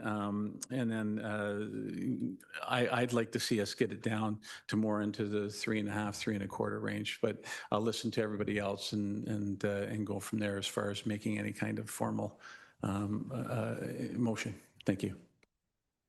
Thank you. Do you have any other questions or comments at this point before I start putting motions on the floor? I've got Mayor McIsaac from Aurelia. Thank you, Warden, and through the Warden to Trevor. I had two questions. One, certainly a comment. I'd certainly support Mayor Leduc's comments on reducing salaries. I think 4% is a pretty aggressive number in the current time, and anything a little bit there makes a huge difference.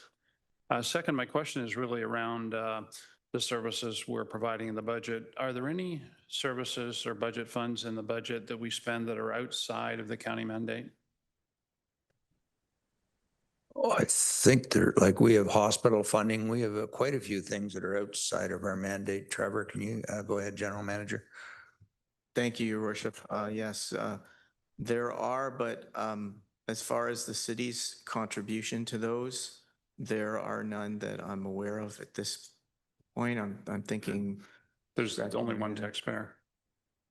Correct. Oh, okay. So yeah, so contribution towards warming and cooling centers would be not a mandated service that we're putting in place. Well, the warming centers would be the only one that would affect the separated cities.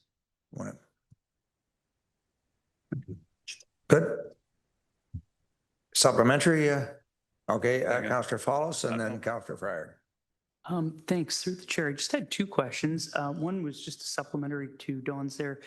Maybe if, I don't know if it's Mina, but from my understanding, the warming centers, there are some requirements to fund those, I believe. And maybe, Mina, if that's the case, maybe you can fill in the blank there. The other question I had was just on the recent federal budget. There had been an announcement around 13 billion over 5 years dedicated to affordable housing.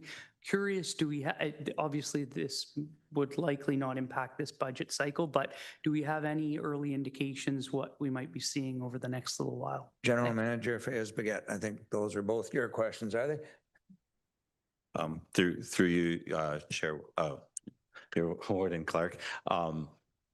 Thanks for the question, Councillor Fallis. For the first one, so warming and cooling centers are not mandated and actually precluded from federal and provincial guidelines. However, what we've been doing both separated cities is a matching.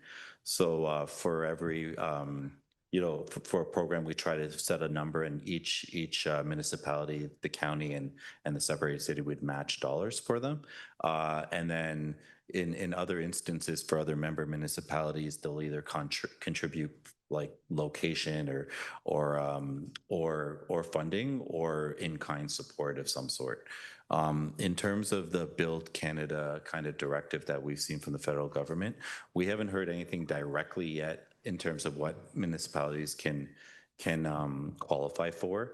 But we have had some secondary conversations with our Reaching Home partners and the Canadian Alliance to End Homelessness, who has a major contract from the federal government on the operating and maybe some opportunities there. In fact, we were invited to a closed door meeting later in December that we'll be attending specifically on this matter. So we were one of 13 service managers that were invited. Thanks. Okay, I've got Councillor Hamlin online. Thank you, Warden. I just wanted to address briefly the question of us not continuing to implement the increase in the pay for county councillors that we started or we decided upon in 2024.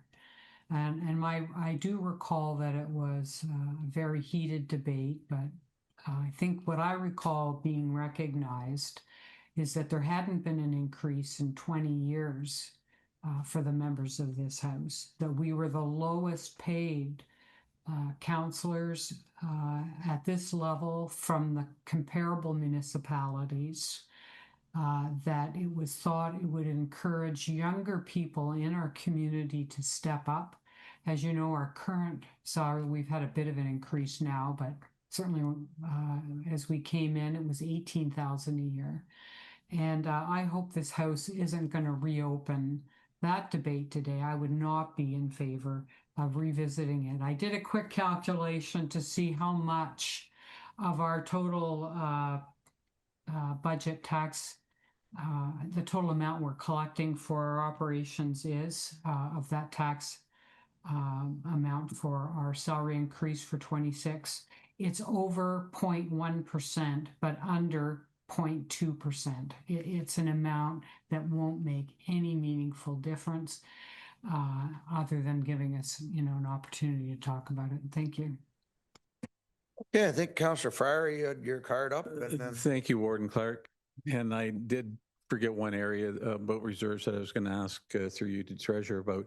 And it has actually to do with Bill 60 and some of the information that we've received. It appears like if it does go through, we're going to be instructed that we have to spend DC reserves 60% of in the year of. And this is a question just came to mind, and I'm going to ask the treasurer if he can give us any kind of thought on what he thinks that has implications about for the 2026 budget, because it does appear like they're pushing Bill 60 to get through fairly quickly. So just to try to have an understanding of what the implications are of that and how that could reflect on the impacts on the budget. General Manager Wilcox. Thank you, Worship. I'll begin, and then maybe the treasurer can add to that. We are well ahead on our DC spending. I don't see that affecting us at all. In fact, we have a negative reserve for a number of areas because we've been building in line with anticipated growth, and the growth has lagged a bit in terms of that. So I don't see us having any issue. Treasurer, do you agree? Supplementary? I was going to say that's what I noticed, is that we were in a credit situation with DC, so I anticipated that question. I don't think I need the treasurer to provide anything further.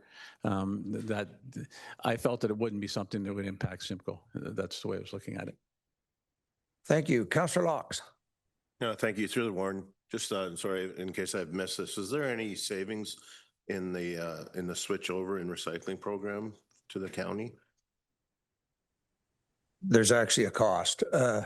Trevor or General Manager Elliott? Thank you, Worship. I'll start, and if there's any additional comments, but I think Rob was outlining that there's the challenge we have is that there's costs that have gone away, such as our contractor, but there's fixed costs that have not gone away that we were getting some funding towards, but they can't be removed. So we still have to accept loot box material at our transfer stations. We still have the costs of processing that. So those do not disappear. Thank you. Supplementary? Yeah, so with the fact that we're going to be charging fees now at the transfer stations for dropping off extra recycling or whatever, those fees do not make up for any of the costs that we are losing. Trevor? Through your worship, those definitely help. Most of our, I don't think any of our garbage fees cover all of the cost of that, their contribution towards the cost. Thank you. Okay, thank you. Barry, Councillor Negussi. Thank you, Chair. On page 323, community support and well-being, 3.5 million. What is that? I don't understand that. General Manager. Through your worship, Councillor, can you repeat that? So which page are you looking at? Page 323. Community support and well-being, it's 4.5 million. And I couldn't find it on the 2025. And what is this? Yeah. So Mina can talk about that. That's the department, probably department naming change that's kind of messing that up.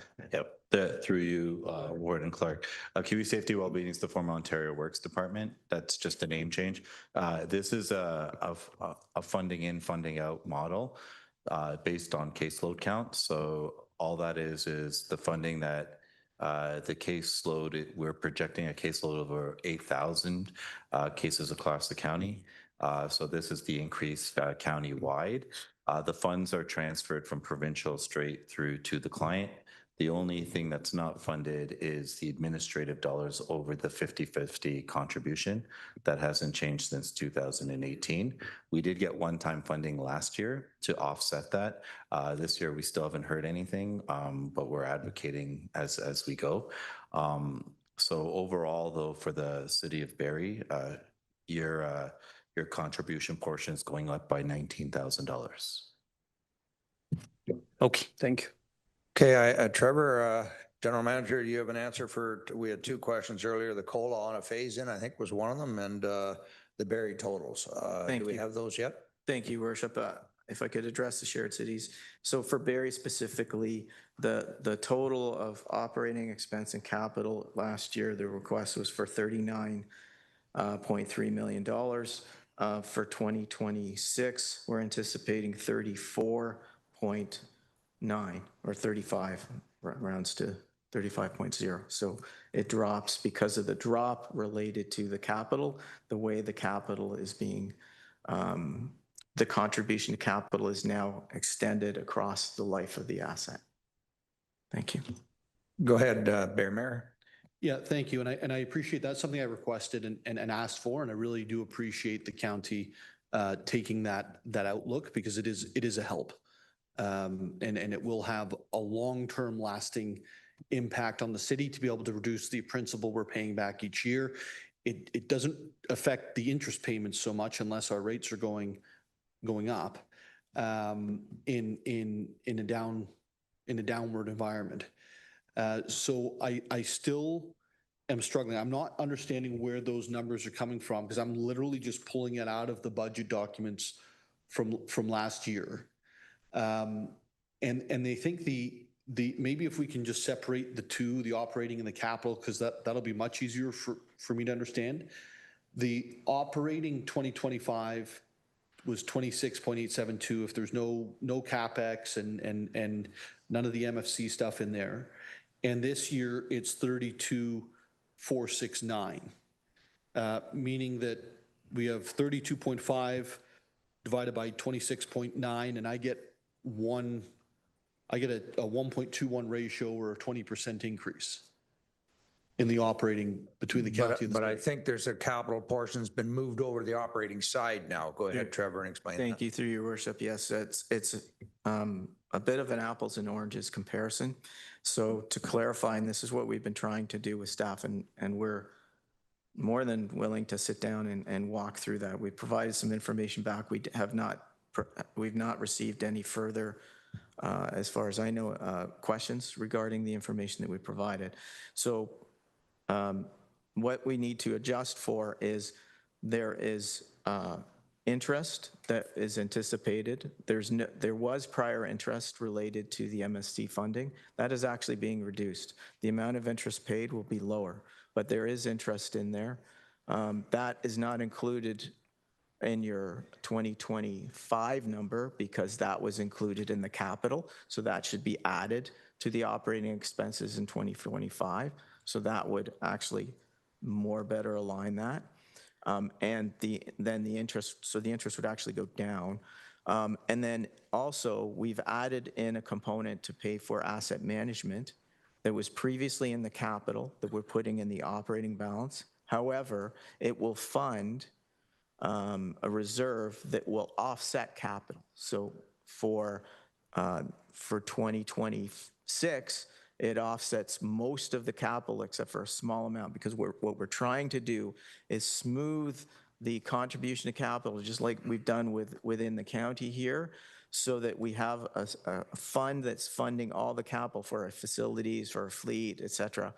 And that will balance things out. So other than that, there are expense increases, and there's some small increases related to how the allocation works. And we did provide that detail to your staff as well to try and figure out what that is. But we're happy to sit down and walk through that. There is a way to step through that from year to year. Supplementary, carry on. Yeah, thanks, Mr. Warden. I see the interest payments for 2025. It says in the budget on page 372 that the interest payments were 1.879. So I need to add that 1.879 onto the 26.872 to then come up with the true operating plus interest that's already incorporated into this year's operating. Is that correct? Am I following correctly? Through your worship, that is correct, so that we can do more of an apples to apples. I'm sorry for the way we've done it, but the way that the new agreement works, which I think is in line with what you requested, we didn't want to mix that up with the capital because the capital is being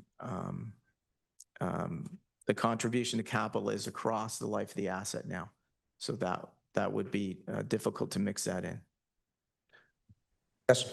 So yeah, I'll stick to the question. So I'm taking the 32.5 of this year, dividing it by the 28.75 from last year. I end up with a 13% operating increase. And then on top of that, that's including then you're saying a contribution to some capital works to smooth out the future costs. So how much is the capital works?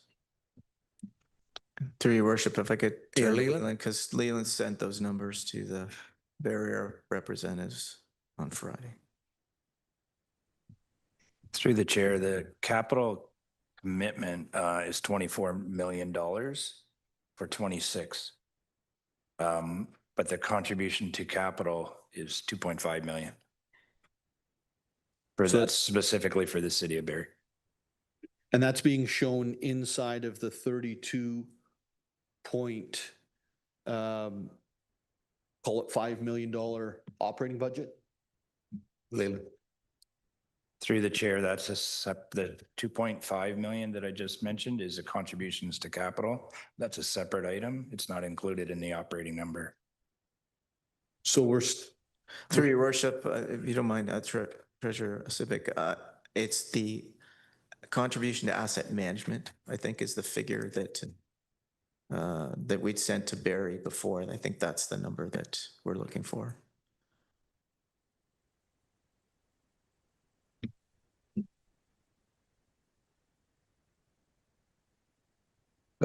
Go ahead, Leland, and then I don't have the exact in front of me, but I believe that was $10 million, and then the usage was approximately 9 and change.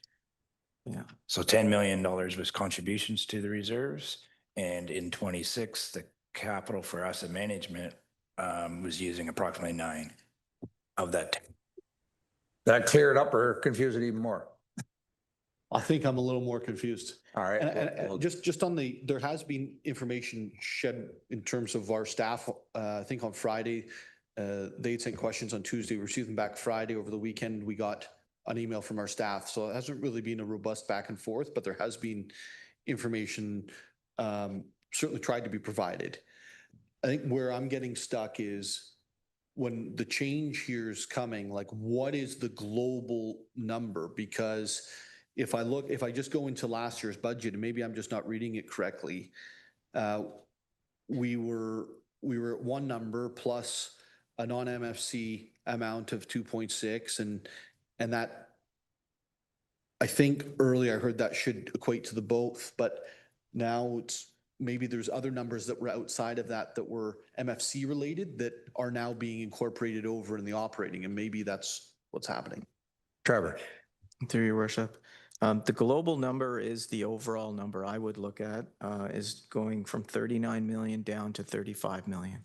There's a $4 million decrease in the amount that's requested from the city of Barrie year over year. That's in line with the change in the capital. Where that occurs, we can go through that, but that is the global number. That is the bottom line request from the county. And we feel it's a significant change that benefits the cities significantly. We're happy to go through all of the ins and outs of that, but that's the bottom line. Thank you. That's actually what I was looking for. So thank you. That is exactly what I was looking for, is like, what is the bottom line? We sent 39 million in 25, and you say we're sending 35 million in 26. Correct. Perfect. That's the bottom line number. So then all that's left over is the 10%, I think it's 10.1% increase on the operating side after we remove the CapEx you were talking about. And a portion of that 10% is the interest, or is the interest above that 10%? Everything's included. Your Everything's worship. included in the 10%, yes. Interest and that capital portion. So you'd have to separate those out to compare operating to operating. Okay, Trevor, is there any way that you could send an email just explaining just the exact numbers of CapEx, interest, and then I can just subtract those to get the net operating increase? Yeah. We will do that. And you had another one on the COLA, I think, a question answered earlier, if it was phased in. Thank you. Thank you very much, Your Worship. In terms of FTEs, just want to get back to that for 1 second. Yes, there's been 301 FTEs added over the last 5 years. 265 of those were related to the operating departments. That's 88%. 36 were non-operating. So the 265 were related to actual services provided by the operating groups. Only 36 were related to non-operational FTEs. That's 12%. The way that the salaries are adjusted for our non-union component is that we compare ourselves each year to comparables. So the way that we brought this to council and it was approved that there's no blanket increases anymore. So we don't do a blanket increase that says, oh, your COLA is going to be X amount. What we do is we conduct a comparator with the wages of comparables within our region, so comparable municipal corporations, to maintain the 60th percentile within our pay grades and job categories. So then we look at each one of those and we can make that adjustment.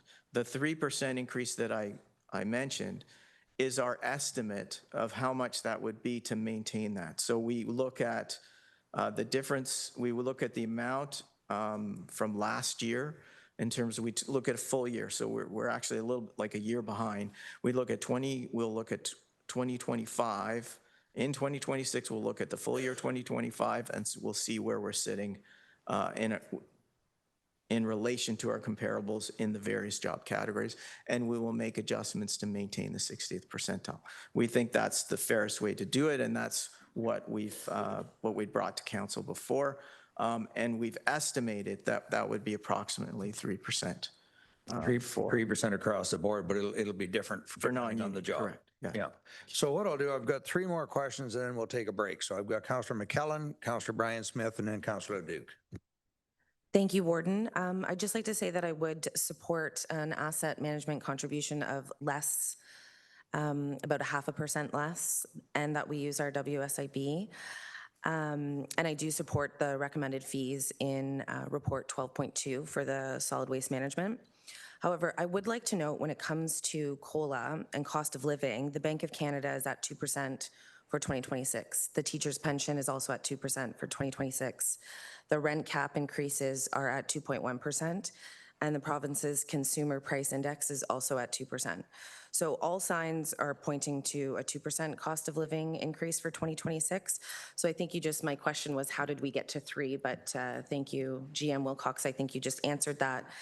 But maybe 0.5% less on that one too, to stay more in line with the rest of the province. Thank you. Thank you. Councillor Brian Smith. Thank you, Your Worship. Question's been asked and answered. Thank you. Councillor Duke, and then we'll take a break. And then look for motions. Thank you. Oh, thank you. I'll give us something to talk about a break. So I didn't get my answer on the COLA. Didn't get it. I got a long explanation about how we're doing all this analyzing. There's 3% COLA in the budget. What does it reflect?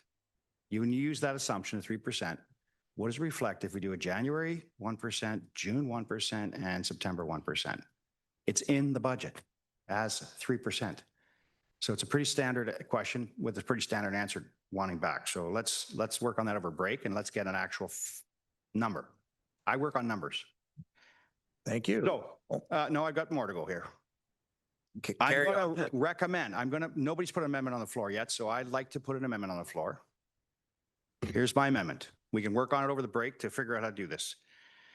I selected 5 positions, ECDEV, half, LS, the Lake Simcoe Regional Airport, Simcoe Services, Museum, CPPB1, all adding up to 6.1 people, removed, total of $565,000 to the tax levy to be removed from the budget. Asset management down to 1%, 2.2 million, paid for through the general contingency. No issue there. Council reduction of 386,000. That all it is deferring that payment today. We're not doing the bylaw, so you would get the money in 27. If you're back in 27, you'll get your raise. COLA, when we figure that number out, when we phase it, otherwise we reduce COLA 2% to match the inflation rates. But I'm prepared to say 1, 1, and 1 over those timeframes will give us a financial number. So that total, I'm not sure what that totals up to, but I've got those numbers in front of me, so maybe we can work with Trevor and his group. And I would use the WSIB to supplement the 2.3, put it into reserves to pick up the 3.3 that we're short from our operations versus expenses, and reduce the overall transfers into reserves by 1.1 million, making up the 3.4 shortfall we have. So no impact to anybody. This is really not a huge impact here. This is saving our taxpayers. I guarantee we'll be down at 2.7 in that range. I can live with somewhere around there, but I'll tell you what, we can get down there without really impacting anybody. These are jobs that are not here, 6.1 jobs that we can remove out at 565,000. Asset management that we can recover through general contingency, and it's time to use reserves at times like this. Those raises that we gave ourselves, well, you know what? That was based on 16 people, not 32. So we can reduce those wages, and you'll get it in 27 if you're back. So that's my amendment, Warden. I can work with the clerk to put that on paper for everybody to see. I would love to take the waste management system and deal with that when we get it to at 12.1, because it could be a bonus to the budget, saving our taxpayers more money if people want to bring that 600,000 into the budget. That's a bonus later, but I'd like to leave it at that, Warden. Okay, thank you. And so why don't we take a break till 11:30 and then we'll come back and do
Live?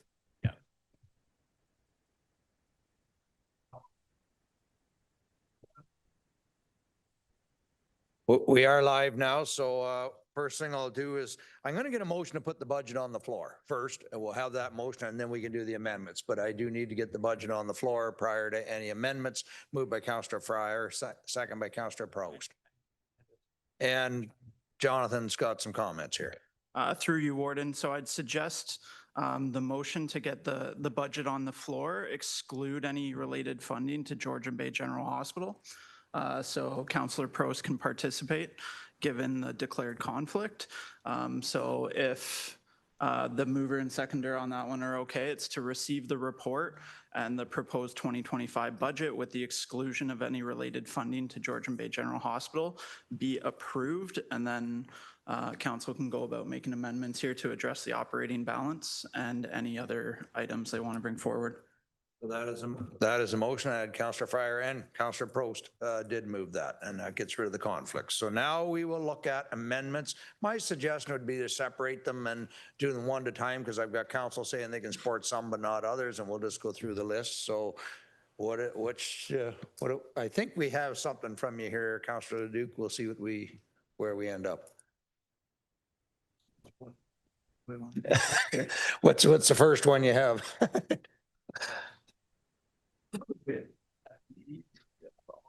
Okay, FTEs, we'll deal with those first.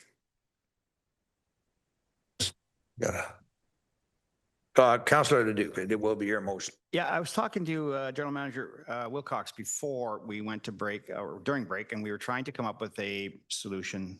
So maybe we can step through it one thing at a time. And just to give Trevor Wilcox a little bit more time to get this up to the clerk. If you'd like to start with, I do want to amend right now, it would be the move the COLA to 2.5% from 3%. Okay. If we put that on the floor as amendment. I do have a seconder, Councillor Anderson, you're seconding that motion. Any comments, Councillor Anderson? Thank you, Your Worship. And just through to the councillor moving the amendment, this could be a very tiresome project going through each and every item here that we're looking at cutting the budget. The treasurer and the GM have provided options to us in this report.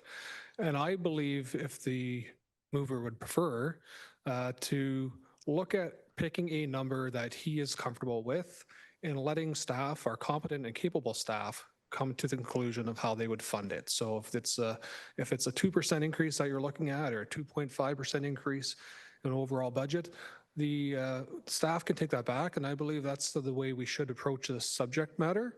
And if you're looking at utilizing reserve funds to do that, then maybe that's the recommendation to put on the floor, is to utilize reserve funds this year to cover that shortfall. But I believe if you'd like to go through each and every amendment here, I think there's going to be a lot of conflicting arguments, and then I'm not even sure where that would put us in at the end of the day, because without that final number, we're going to go through 4 or 5 amendments here, and we won't even know where we're going to sit at each cut. Thank you, Your Worship. Councillor Norcross. Thanks, Your Worship. Actually, thank you, Councillor Anderson. That's what I was going to say. I believe we have $75 million in reserves that are not marked for anything special. So if the House wanted to go with a 2.5%, use some reserves or cut some of the budget back, however staff feels, let's pick a number and let's go. And I would certainly support that option for it to come back. And with the acknowledgement, it's 2.5 or 2, whatever the House decides. And with the understanding that we would be using reserves to get there too. Thank you. Councillor Duke, your motion, what's your feeling on that?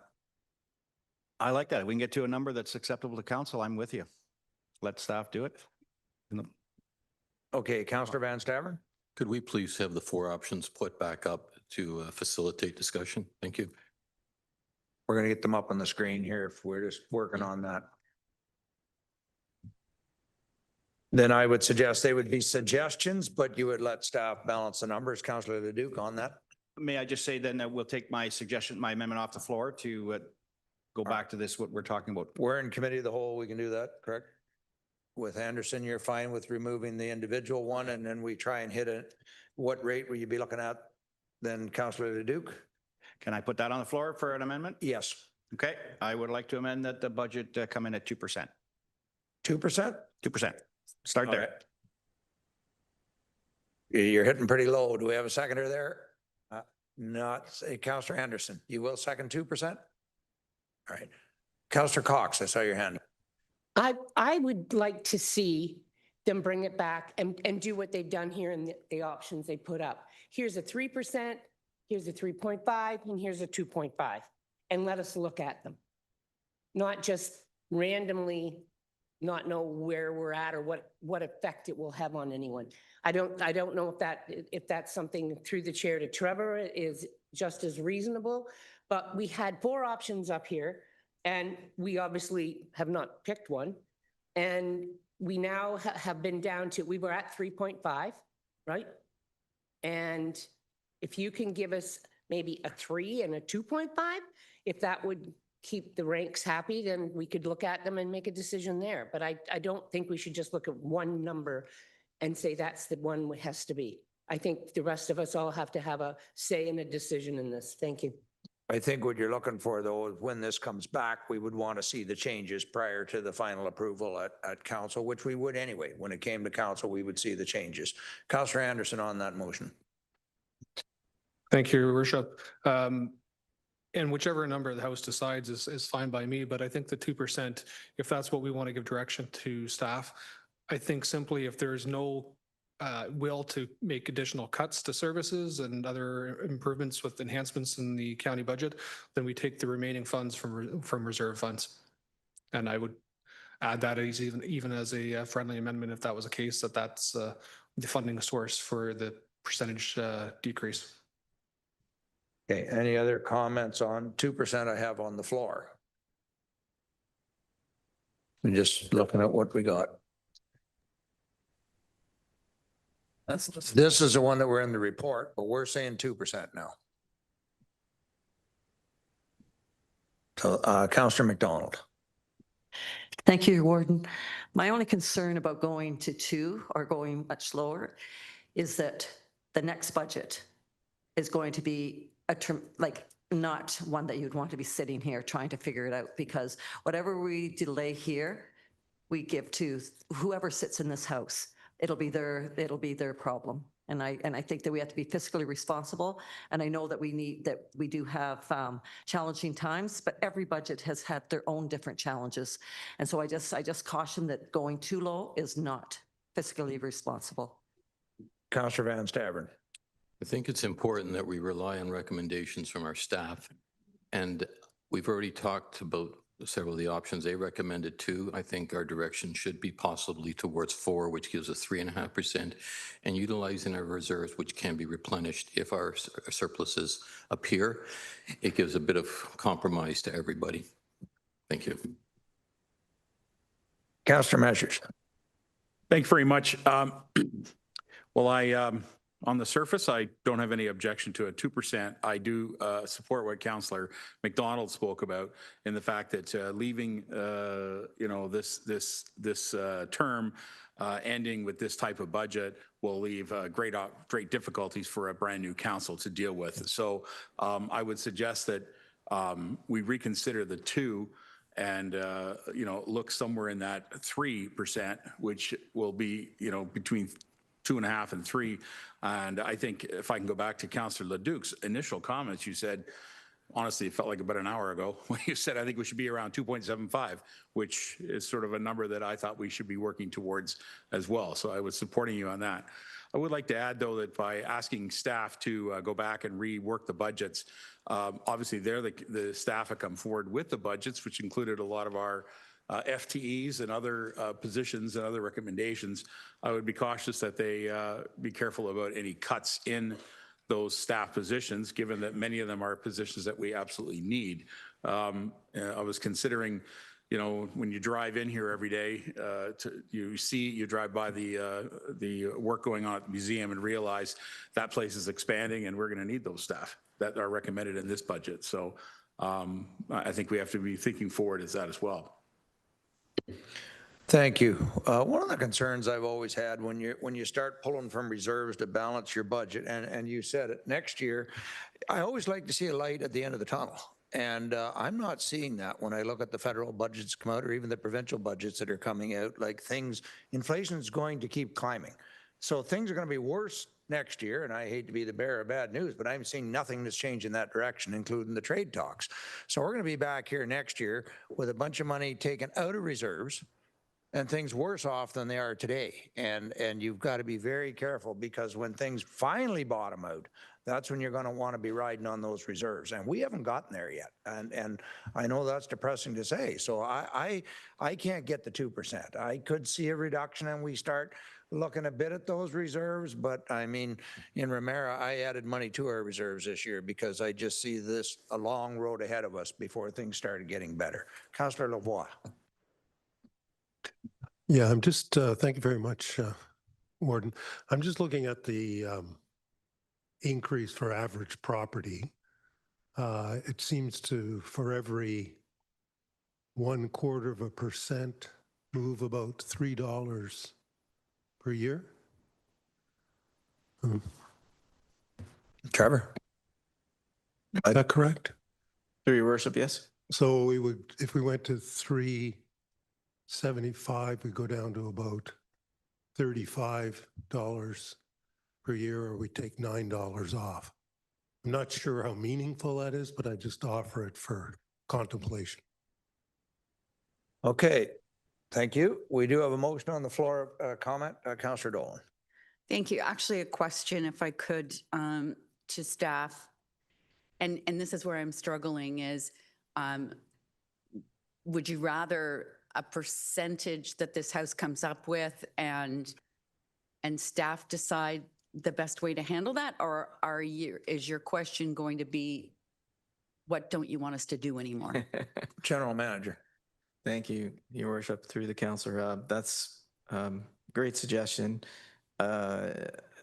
What I would like to receive is any specific direction that you have. So if there are any specific things that you want us to address, then we can do that. Otherwise, landing at a number would be fine, and we can work within that. For example, I've already laid out a few of the areas that we would recommend changing, and we could adjust accordingly. I would be cautious about going much lower than the 3.5%. That's where I pegged the lowest number because of the concerns that have already been voiced about making up for one-time reserve use in the following year, and changes that is hard to foresee right now.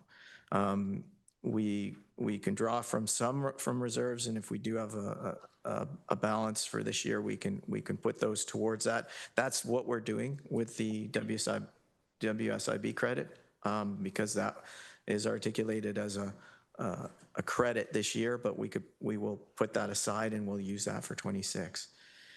So I would be careful about going much below the 3.5, because it will put some significant pressures in the following year. Thank you. Councillor Leduc, and then Fryer.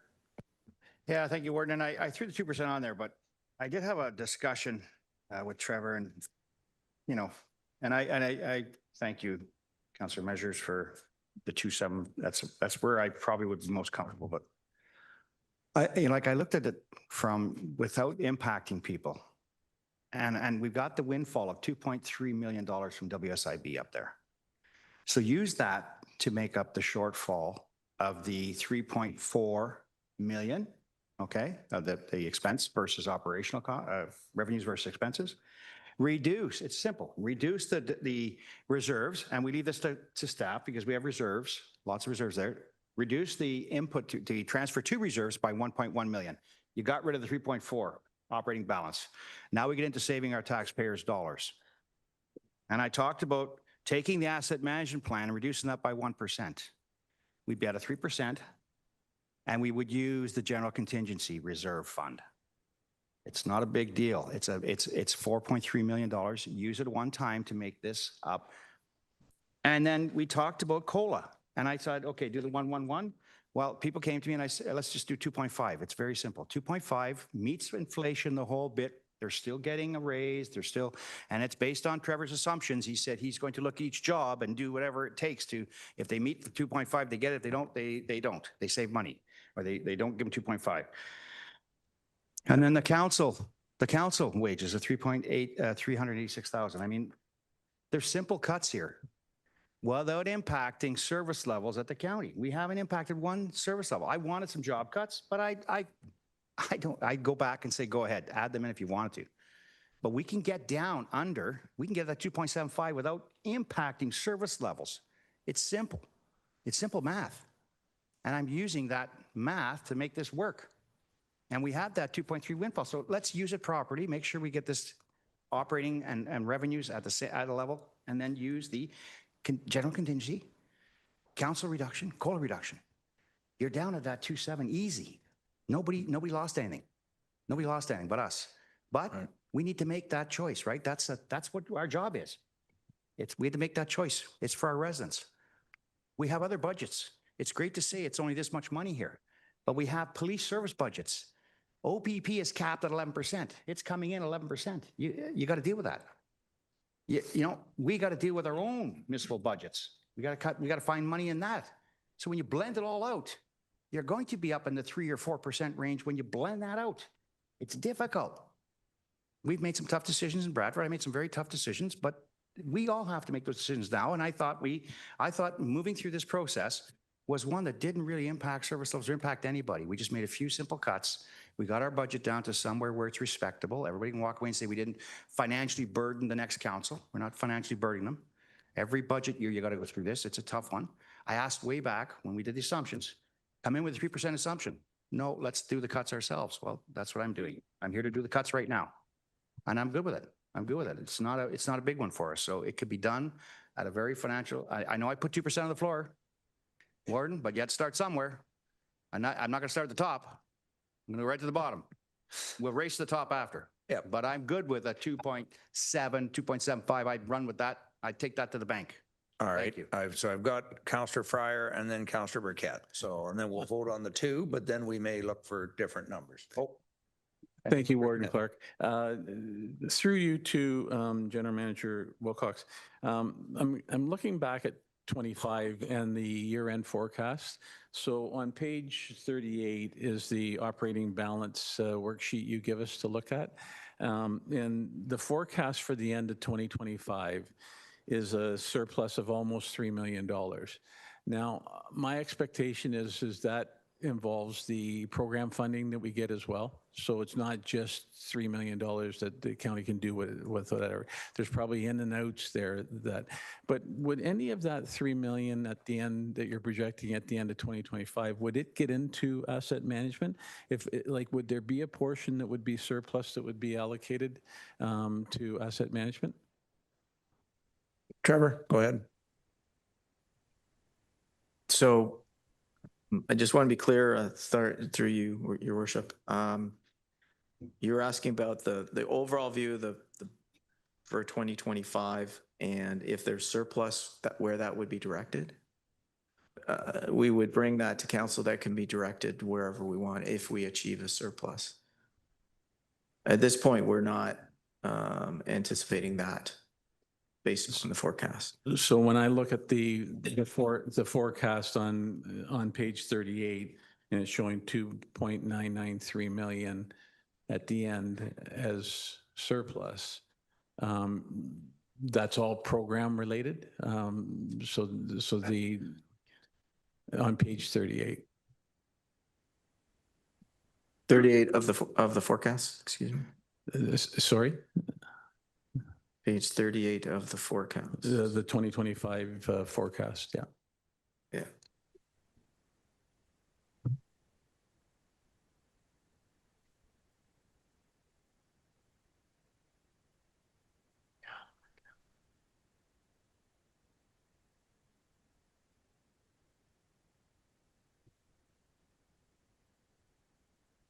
You find it, Trevor? Yeah.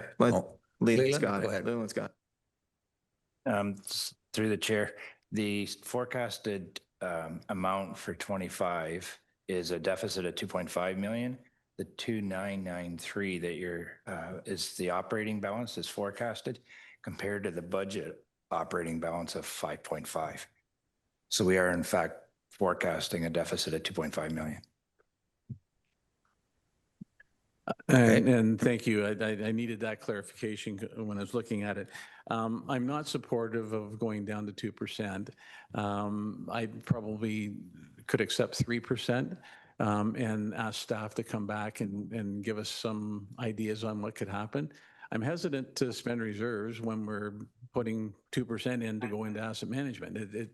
If anything, I would support a reduction in the asset management number to help us get down to there. And then as we said, if the year turns out positive and there is some surplus, then that can get into asset management at that point in time. But I'm not supportive of the 2%. Thank you, Councillor Burkett. Thank you, through your worship. Looking at the graph up here, like if you look at the difference between 4.5 and 3.5, it's minimal per 400,000. So we're asking staff, this is well done through General Manager Wilcox's team. He's come back with 4 options for us. I'm happy to support the 3.5. There's only $10 difference. We're asking staff to go back now to 3% or 2.7. We're going to save $10 on every 400,000. I can't sit here and support that. It's only going to come back and bite us or bite councils in future years. We actually should be at 4.5. We all realize what's happening in our prospective municipalities. Everything's gone through the roof. Try and build or pave a road. Where are we going to get the money in the future? So it is a tough year. I'm happy to support the 3.5. Thank you. I've got Councillor Smith, and I have Councillor Sandu online, and Councillor Hamlin. Thank you, Your Worship. In our municipality this year, we were very clear, a status quo budget. And what that means is we don't want to impact any services. We will make sure everything stays as it is, and we will then move forward in the following years. And staff were able to do that. I have all the faith in the world in the staff here at the county to be able to look at this and find another 0.5%. So although I hear the comments from my colleagues both ways, I think that 3% to 3.25% would be very reasonable, and I think very easily attainable. We've heard Councillor Leduc talk to just a few items that would have basically virtually no impact. These are easy ones, and we're dealing with people here who are very bright. They are numbers people. I have all the faith in the world.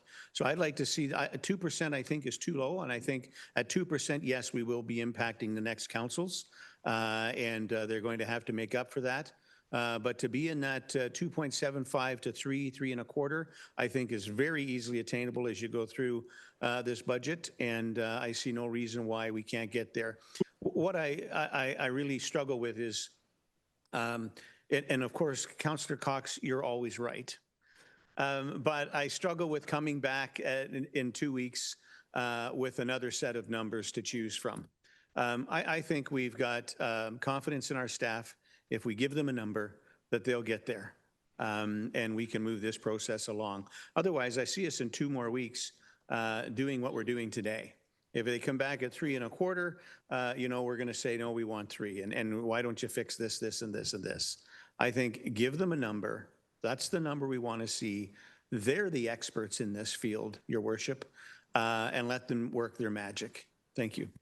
Okay, I've got Councillor Sandu, then Councillor Hamlin. Thank you, Your Worship. I heard from the mover that this is just a starting point at 2%, and I heard him say that he would be happy, and the others at 2.75. I can support this as a second starting point because staff will bring back, because the options that are presented here does not include all the items that were brought up on October 28th or today, whether it was reductions of the FTEs or using the councillor salary this year to reduce the budget, or the asset management plan at 1.5 or 1%. I believe the target can be achieved below 3% easily, as the others said, without service cuts. I heard a comment saying, would that keep the ranks happy? And I'm hoping when we say ranks, it means our taxpayers, because any other ranks, I only work for the taxpayers. Then I hear, oh, $9 or $10 is not that much of an amount. It's based on average property of 414,000 in our municipality alone, and we're not alone. And I think many of you are in the same boat. You show me a property that's 414,000, their tax will be based on their property value, and they will be paying a lot more than $9 every 400. So when we have the reserves, I see it as our personal financials at home. We have many people have savings account and a checking account, and we put the money aside for rainy days. And when we need to use it, we use it, but we don't, when the times are tough, we don't sit there thinking maybe we're going to have tougher times in 2 years, so I better not act now. There's many residents that are suffering. There's many residents that lost their jobs, and there's people that fear that they're going to lose their jobs because what's going on throughout the world, but especially south of us. And we need to work hard, whether it's losing our own pay increase. I never voted for it, and I still agree staff can work on these numbers and bring back a option that's way below than the option 4, that's 3.5% without considering what was discussed today. So I look forward to that on November 25th. If we can all agree to 2.75, I will put up my hand right now. Thank you. Okay, the good comments there. You're right on the 460,000 average. It's what your house was assessed at in 2016. That's what's used for the taxes. It's whatever your assessment was in 2016, not today, but 2016. Councillor Hamlin. Thank you. Most of what I was going to say has been said, but I just want to emphasize one thing about the reserves. If we're using even the 1.1 million, but let's even assume that's a base to meet our 300 million or $238 million needs this year. Next year, when the council's sitting there, if they're gonna do an increase on top of the 238 million, let's say it's 2 or 3%, how are they going to make up that 1.1 million, for example? They're going to have to either make it up through the tax rate next year, or they're going to have to take that again out of the reserves plus. So I'm just so reluctant to use the reserves beyond what the staff have recommended could be prudent. And I have heard colleagues support the 3.5%. It doesn't seem unreasonable to me. We have properties, and our average assessment is in the 300s in Collingwood. So at 400, that's $44.96 a year. Divide by 12, it's under $4 a month. So I'm not opposed to 3.5%. Of course, who wouldn't want it to be lower? But I'd really want to have some good advice from staff about what would be cut. Thank you. Okay, what I have right now is 2% on the floor. Do you want to amend that amount, or do you want the 2% voted on, Councillor? I'll put the amendment that I go 275. Is that okay with the seconder, Councillor Anderson? Is that amendment okay, Jonathan? So we're 275. Yeah, so this is just to reduce the levy increase from 4 to 2. Yes, this is a reduced levy increase from 4% to 275. And then what we'll do is afterwards look for a few suggestions for staff. And the one thing, I hate to open this can of worms, if you're going to do something with the council wages, that will have to be a motion because there's a bylaw in place right now. So staff wouldn't have the authority to change that. We would have to make that vote right now to make that happen. And then suggestions could come. I think I'm hearing the PSAB is one of them. We'd have suggestions where they could find that. But that's just, they'll look for a little bit of direction after we go on the vote. Councillor Dolan. Thank you. Through you to staff, a question about the asset management and the infrastructure gap and closing it over 10 years. I think it was at $4 million a year. Do we know of other regions or large counties like ours? Like where do we stand in this infrastructure gap world? My understanding is that we're in much better shape than most, but I don't know that for a fact. I'm just guessing. Do we have any indication? I think from an upper tier, and I know it's not apples to apples because places like regions have water and wastewater infrastructure, which is the biggest gap, I believe. But do we have any sense where we stand in that world? Trevor? Thank you, Your Worship, through you. We are relatively in better shape than most. I think this council directed us years ago to begin asset management, and we did it well before it was sort of the trend to do it.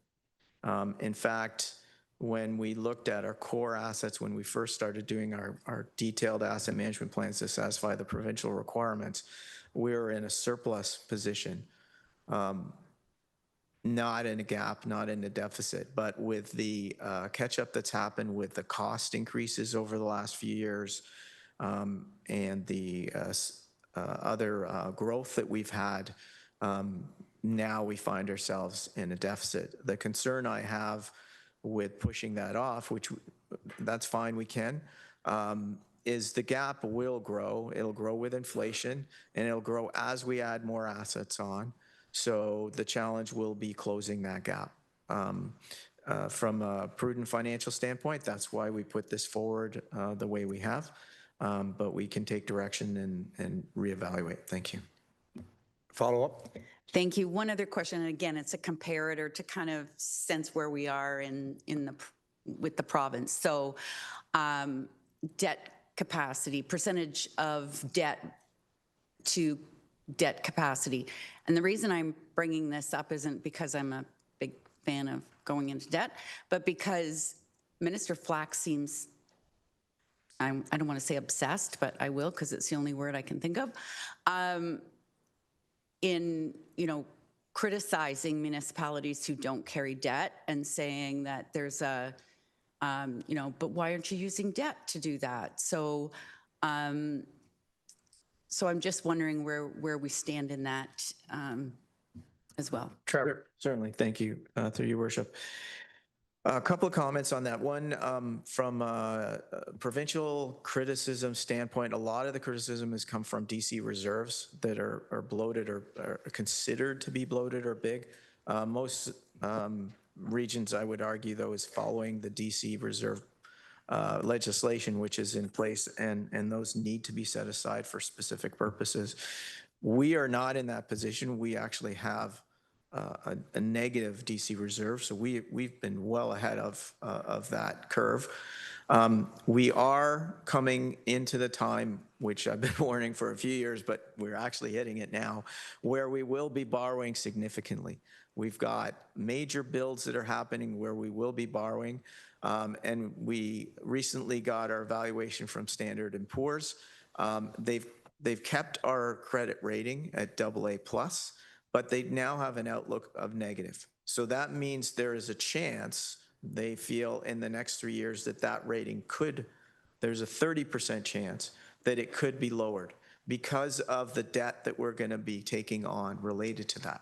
So there is some caution there. We are going to be taking on a significant amount of debt. A big portion of that, too, is thanks to a change in the DCs. There's about $90 million extra that we're going to be shouldering that we originally had anticipated getting when we built our social housing. Those projects were kicked off with a regime that was in place that has now drastically changed. So directly to your question, we're in good shape right now. We will be carrying a significant amount of debt shortly. That's why we've held off as long as we can, because we were trying to bring this on at a point when interest rates were coming down. They have come down somewhat, so next year, hopefully, we will lock in at rates that are at least reasonable and not what they've been recently. Thank you. Okay, I've got Barry Marinettle, and then I'll call the vote. Go ahead. Mr. Warren, can I just double check that this is an appropriate time for me to speak? I don't know if the amendment on the floor will affect Barrie at all or the other cities at all. Only if there's a full-time equivalent removed from those services, it would be the only way it would affect you guys. So I don't. But you can comment. Is it okay to comment quickly? I would just, two pieces. One is, when I look at our budgets, I really try to focus on leaving the capital side alone. In fact, I've been very aggressive in the other direction, increasing the amount of capital taxes in the city of Barrie because of that infrastructure deficit. Okay, so we've had 2% per year for 4 years on contributions to our capital. And some of that comes to the county eventually through the different builds that are going on, Bradford, Barrie, Aurelia, et cetera. I think the other piece is I've always tried to focus on the operating side where the staffing is and where you get built-in budgets and then it's like we don't really know what happens 5 years from now. It's just built into the underlying budget. And so when I was going through and looking at each of the budgets, and these are only the ones that apply to the city of Barrie, we have, if you look at the year-over-year spending on the operations side, in the homelessness, it's about 12.4. Paramedics, it's about 5.5. The long-term care, it's about 3.5. And seniors, I'm not totally sure whether the seniors applies to us or not, but it's under that long-term care category. It doesn't apply? Okay, so it doesn't apply. It's at about 16.5. So there is a healthy amount of increase in spending year over year built into this budget. I haven't gone into the rest of them because they just don't apply to me. But I would encourage council to make sure you take care of the capital side. That's where it'll really pay off for you on your credit rating when they see that infrastructure deficit not increasing and you're controlling your annual operating spending. Thank you. So we've got a motion on the floor, 375. 275, I'm sorry. Boy, did I ever try and sneak that one up, didn't I, James? 275. So look for, we're in committee of the whole, there's no recorded vote. All in favor? Okay, we'll get a count. 1, 7. I'm seeing 8. 9. Oh, a couple online too. Got to remember, look. All opposed?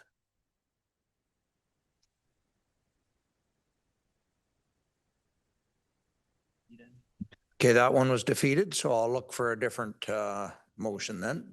Councillor Fryer. I'd propose 3.25. 3.25. Do I have a seconder for that? Councillor Van Staveren will second that. So I think we've discussed it all now. It's just a matter of agreeing on a percentage. So on the 3.25, was it? All right. All in favor? Oh, hang on. Go ahead, Councillor Leduc. I just want to reference again, 3.25. You're at a 4% budget. You got a windfall of 2.3 in WSIB funding. That's a percent. Yep. You don't even have to go 3.25. The WSIB takes you down 3% right off the bat. It's simple. All right. Why aren't we doing that? I can't support 3.25, sorry. All right, I've got some comments here. Councillor Fryer, then Councillor Locks, and then Trevor, I don't know if you had a comment. Go If ahead. I understand option 2, it has the WSIB coming out to get to the 4. Yeah, it was already used. So Councillor Locks, was that your comment? No, thank you. Through the chair, I believe, correct me if I'm wrong, but we gave direction to staff to come up with these 4 options at our past meeting. And now we're sitting here debating on something that we didn't even ask them to do. We should have asked them to do 3%. We should have asked them to do 2.5%. We should have asked them to do 2%. So now we're getting to the point where we're going to sit here and argue again. The 2.75 wasn't passed. 3.25, which isn't even on there, hopefully will get passed. I would like to get past this point of this meeting. Thank you. Okay, any other comments?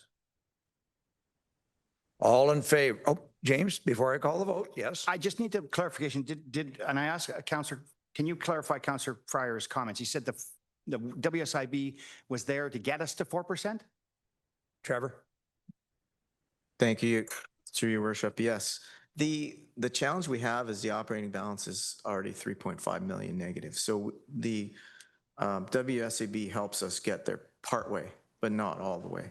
So that's why we have those other components that were included in there. I got a lot of hands now. Councillor Prost and then the deputy warden. I think I would just like to make a friendly amendment to Councillor Fryer's 3.25 to 3. I think we're on thin ice with the 3.25, so that's why I'll hold it where it is. I saw deputy warden. Go ahead. Thank you, Your Worship. And my suggestion was going to be a friendly amendment in the complete opposite direction. I'm curious to the House if we could put an option that's there by staff to sit here and to say about 0.25%, where that was not recommended by staff, where I don't know where that's going to come from. If the House turns down the 3.5% that's been offered to us, then we can have a discussion. But there might be an appetite to support staff to move to the 3.5, but for a difference of 0.25% without knowing what that's going to mean to the reserves or whether the operating, I can't support it. Councillor Fryer, it's your motion, so I will. I'd accept the friendly amendment. It has to have to ask the seconder, I guess. So which were you looking at? To go to 3.5. 3.5 is what's on the floor now. So who was my seconder on that? Van Staveren, 3.5? I feel that is option 4 in the agenda. Or on the presentation, sorry. All right, so 3.5 is where we are at. Any other questions? All in favor?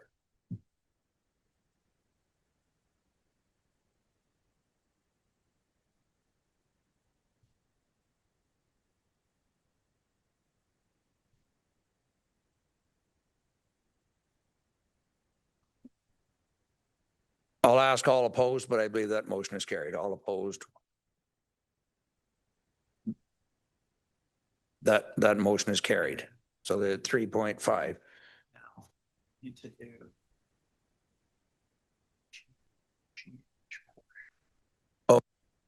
Well, a couple things. I don't know, do you want me to open this can of worms or not? I did mention earlier, you've got a suggestion by staff how they're getting there. If council wanted to attack the salary, that is something we have to do. Staff do not have the right to do that because there is a bylaw. So that would have to be a separate motion. But now I was going to go with the one that Councillor Prost has has the budget passed at that, or these would be separate motions as suggestions to staff. So If there's anything else, we will need to do the general bid. right. So is there anything else on the actual budget before I go into the, okay, then I will do the one that Councillor Prost has the conflict on, which is the Georgian Bay one, as a separate. Any other amendments to the budget or its direction for staff before I do that? We're going with option 4. Councillor Fryer. I'd just like to know, Warden Clark, when's the appropriate time to put a motion on to delay the increase for 2026? Now. So I'd put that on the floor. Do you have a seconder? I'm not seeing one. So, oh, I do have one online. Yes, I do. Councillor Smith online. Sorry, folks. I forgot to look at my screen. So I do have a seconder. Moved by Councillor Fryer, second by Councillor Smith, correct? And you're looking at delaying or deferring until next year, correct? We're just looking for clarification. Yes, no increase in 2026. Right. Yeah, we get a clarification. Through you, Warden, just maybe looking for some clarification from the mover. So as you might recall, the decision was made to increase salaries to be phased in over 3 years. 2025 has occurred. 2026 is what's being contemplated now, and an increase for the final third of the increase would come forward in 2027. Are you looking for this year's increase to be deferred to 2027, or are you looking to cancel this year's increase? If we could just get some clarification. I'm looking to delay the phase in. So it would be 27, 28, it would be phased in instead of 26, 27. And that wouldn't involve COLA, right? This is only involving the change in compensation level per member. That's correct. Yeah, on the latter. All right, I do have comments on that because I think this House did agree that they wanted that new salary to come into effect for the new term of council, the full amount. But Councillor McKellen. I just want to say by deferring it to, we're just putting, again, that conversation we had about putting more pressure on the next council, the 2027 budget. It doesn't make sense to do that. Thank you. Deputy Warden and Councillor Duke, I think, had your hand. Thank you, Your Worship, and through you to, I guess, Clerk McGill. To me, this is a reconsideration of council, and wouldn't that require a vote of reconsideration? To me, we are completely taking the direction in a different way, and to me, to manipulate this through the budget process seems out of order. I'm just curious if we should be having a vote to reconsider. I had the exact question to him before, and Jonathan, if I may answer, it's been over a year, so we wouldn't need the reconsideration. It was October last year that we had this discussion, and we're November now, so it. We've also had some phase increase occur. And some of the phase increases already occurred, so you couldn't reconsider it without asking for that money back, and that would be a rather difficult proposition to get everybody to let go of the money. Councillor Duke, did you have your hand up, I think? So I support the deferral of the 26 increase. It's a budget decision. And I'd like to add that we actually reduced the COLA to 2.5% for 2026 also. Oh, in the account, I think it was, we're not dealing with the COLA, it's just for council. Aren't we dealing with amendments? Well, I think it'd be in council, whatever staff had for COLA would be included in that salary, would it not? It wouldn't be, it's not at 3%, it's in whatever COLA is it not? Through the warden. So there's a bylaw in place right now that lays out the phased increase. Right. There's a yearly adjustment, which you might be talking about to the councillor salaries. That's the average of the non-union market adjustment.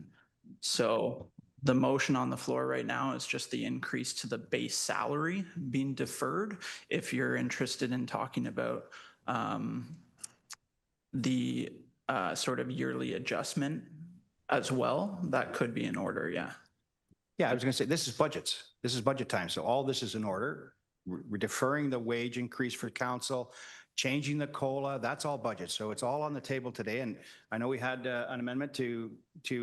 I don't have an amendment to change the COLA yet. What we did is we adopted 3.5 that's in the report, and the COLA wasn't included. If we wanted that, that would have to be another separate budget amendment to change COLA. And if you, I'm asking for that as a separate. All right, that'll be a separate motion then. Okay, we're just on the salary piece for council members, Councillor Corbell, and I don't think I had any others. Thank you, Mayor. Thank you, Warden. I guess I'm trying to wrap my head around this where council, the House just agreed to go with option number 4, which presents a 3.5% increase. Anything further than that tends to negate the 3.5% increase we just agreed to because it's going to reduce it even further. So I don't know whether we're going to keep going on with this or not, but I just wanted to point that out that effectively any other amendment to reduce that number negates the motion we just passed. I think all it would do is, and I'm looking at Trevor, it would just change, you would just change, take it out of reserves. You would balance it out to the 3.5 by removing the council portion of the salary, which is 0.1%, I think it is, and that would just affect the reserve line. So quick comments, Councillor McDonald and. Thank you, Your Warden. I'm not in favor or disfavor of taking the wage off the table. I was not one that voted on it. My question is, why now when we needed the money last year too, our last budget? And that's just, and we did have a heated debate, very much so. And we, those that didn't want it, we held our head up and we went forward with what was put on the table. And so I actually really question why, with the amount that being that low. And there's always that chance that the ministers are going to come back and say that we're going to be 17. I know that we're looking for costs and everything, but this one I find very off because we did the same argument at the last budget. Thank you. Thank you. So any other comments? If not, Councillor Cox, and then I'll call the vote. Well, I'd like to go back to the fact that we already said we're good with 3.5. So either we're good with 3.5 or we're not. Like, and we already voted on it. We said we're fine with 3.5. And we're not even going to make a difference if we take it away, the wage salary. So like, I'm not understanding the whole concept. I'm hoping it isn't just political. Councillor Fryer, then I'm going to call the vote. And you had mentioned it earlier. What I'm proposing is it's 1.6% impact of the 0.5 that we're asking staff to look at. 1.16 will be taken care of if we pass this, and they can't do it themselves. We have to put the motion on the table and have it supported. Yeah, I'm seeing Trevor nod, so staff understands. So motion on the floor, all to defer. I just needed clarity, Warden. With the 3.5 we just did, right? Yes. Yeah. That includes the stormwater management user fees. So does that make 12.2 a moot point anymore? It's in our report. No, we'll right? still have to vote on that as well, but if it So it will impact this after? 3.5, no, it wouldn't. It just means we'd have to pull more out of reserve if we didn't fund that increase. Yeah. All right, so all in favor of the motion on the floor? Yes. Oh, we're gonna get it read. We'll get it read here. Hang on, Councillor Sandu, we're just reading the motion. Okay, through you, Warden. And maybe the mover and seconder can clarify if this is their intent or if there's any comments from the general manager here. So option 4 has passed, and so option 4 will be incorporated as an amendment into the budget. That brings the budget levy increase to 3.5%. I think the intention here with this one is that the proposed 2026 County of Simcoe budget be amended to defer the 2026 planned increase to the base salaries of councillors and the warden to 2028, with necessary adjustments to council's remuneration bylaw brought forward at the next regular council meeting in order to reduce the requirement to use reserves. So my understanding is the deferral of this year's salary increase for council would be about 385,000 in savings, and that would reduce the requirement here for 1.129 million to be pulled from reserves. That's how this motion would take effect. If I'm thinking that clearly, I'll look to the GM through you, Warden. Okay. I think, yes, everybody's in agreement. So on the motion on the floor, all in favor? Opposed? That is defeated. So is there any other motions to amend, like where the money's coming from? I mean, we have the council report here in front of us, so I'm not seeing any. So now we'll deal with the Georgian Bay Hospital, and we will read a motion here. So through you, Warden, I think just to cover off the declaration of conflict here, you'd want to look for a mover and seconder that any related funding to Georgian Bay General Hospital included in the 2026 County of Simcoe budget be approved. Moved by Councillor Measures, second by Councillor Locks. Questions or comments? All in favor? Opposed, if any? That is carried. Thank you. Let's try and get through Human Services before we break for lunch, if that's okay. Is that the end of the budget now? I think so I will turn it over to you, Chair Measures. Okay. I think we've lost our city reps anyway, but we've lost our city reps, but that's okay. We always appreciate their input. All right, we're going to move on to Human Services, which is our item number 6 on our agenda, Council. First item is it's the consent items. And so we have 2 items, 6.1, 6.2, National Child Day 2025. And the also is the 2025 Ministry of Health funding subsidy for paramedic services. So from those 2 items, they're consent items. Is there anything that anybody wants pulled to discuss?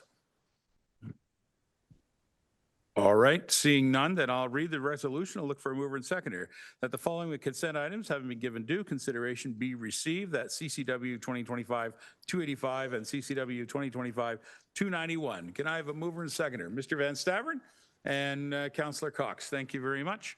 Any further? All those in favor? That carries. Thank you. Human Services Land Ambulance. We do have item here from underneath 7.1, the dedicated offload nursing program funding update, which in my opinion has been a fantastic program to have our nurses assist at the hospitals to do this. There is quite a long resolution here. Perhaps I'll go to the General Manager Sinclair for any comments on this before I read the resolution. Look for a mover and seconder. Ms. Sinclair? Thank you, Mr. Chair. Good morning, Council. Just to highlight, I would echo those comments. The offload delay nursing funding program has been a tremendous success for the County of Simcoe. We have, for the last 2 fiscal periods, been approved for approximately $1.2 million, which has enabled us to flow funding to all 5 of our partner hospitals within the County of Simcoe. And as a result, they were able to actually hire dedicated nurses in their emergency departments to accept the patients from our paramedic services. We've seen, since the beginning of that increase to 1.2 million, a total of 73.8% performance improvement in offload times. So it has been a tremendous program, and we're quite grateful to the province of Ontario. Unfortunately, with our most recent notice, and this is not base funding, so all services each year get a one-time funding notice. For our next fiscal period, 2025-2026, we received a reduction from 1.2 to 800,000.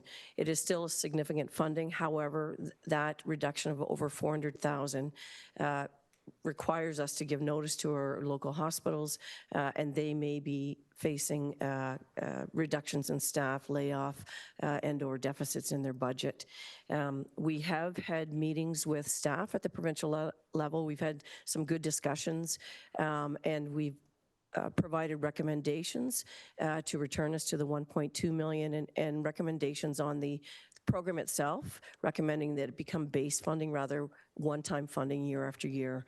So the report includes those details, and following our discussion with staff, we've sent a formal notice as well as a detailed report highlighting the success we've had with the program to date, and some analysis of the program looking at a few other comparators to look at the funding levels and the levels of transports.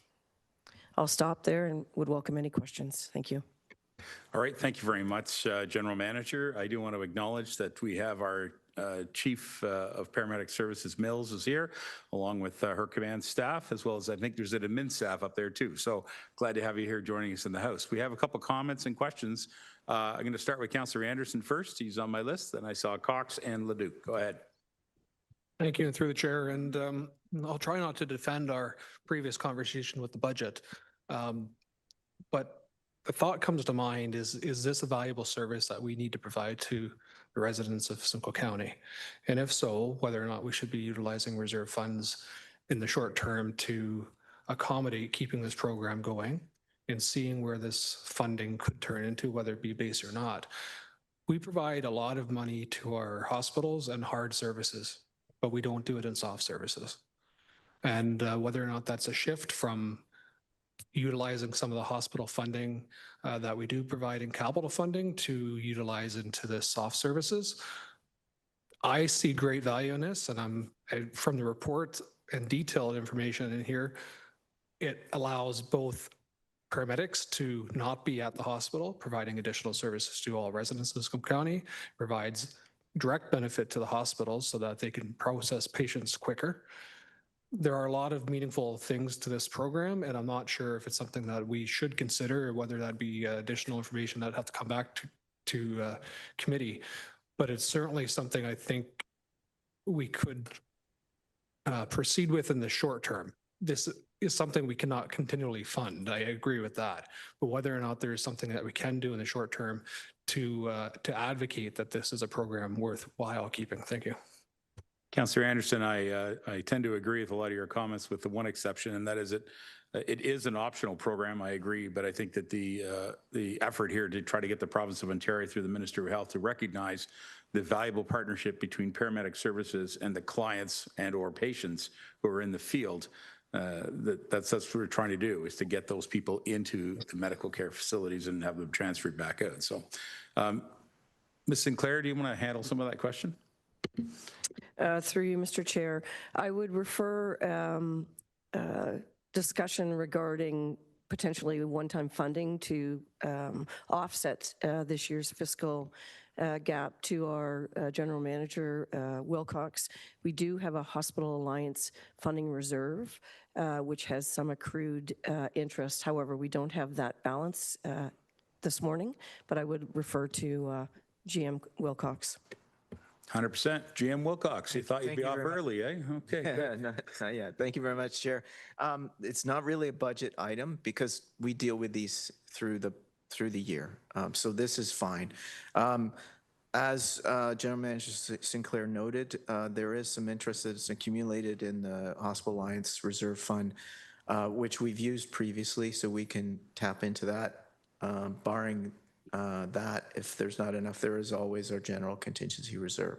So if council sees favor, we could have a motion where we fund that through that reserve to the extent we can, and then use any other general reserve to top that up to maintain the level of service this year until hopefully funding is received from the province. Thank you. All right, thank you very much. We're going to move on then to Councillor Cox is next, then Mr. Leduc, and then following that, Brian Smith. Go ahead, Councillor Cox. Thank you. I can agree with what Councillor Anderson is saying, but unfortunately, I have a bit of a worry that once the province sees that we're going to pick this tab up, will they still discuss with us? And your report, I commend you on your program review report, you and your staff. But no offense, I've dealt with this before, and I think the provinces, I understand completely what we should be doing because it's a wonderful program. But I worry about the province saying, oh, well, if you can do it this year, then you can do it next year, and then maybe you can do it the year after. And it's their responsibility. They need to understand, they should know, it's been said again and again, healthcare is in a crisis. And here we are again going to bail them? Like, I'm sorry, I would love to take that money, but I would just like to ask staff how they feel this would affect us. Would you suggest that they may not consider to continue talking with us, or what would happen? All right, thank you for that. Jane, did you want to comment to that? Through you, Mr. Chair. I will say that we have not received word back from the province since our correspondence of late. So we're hoping to continue to engage in discussions once they've had an opportunity to review the detailed report, and we'll report back to council. So supplemental. So when would you need to know, and when would we need to ensure to take that money to let the hospitals know? Is this something that's a yes, we needed this yesterday, or is it something that we may hope that we get word from them?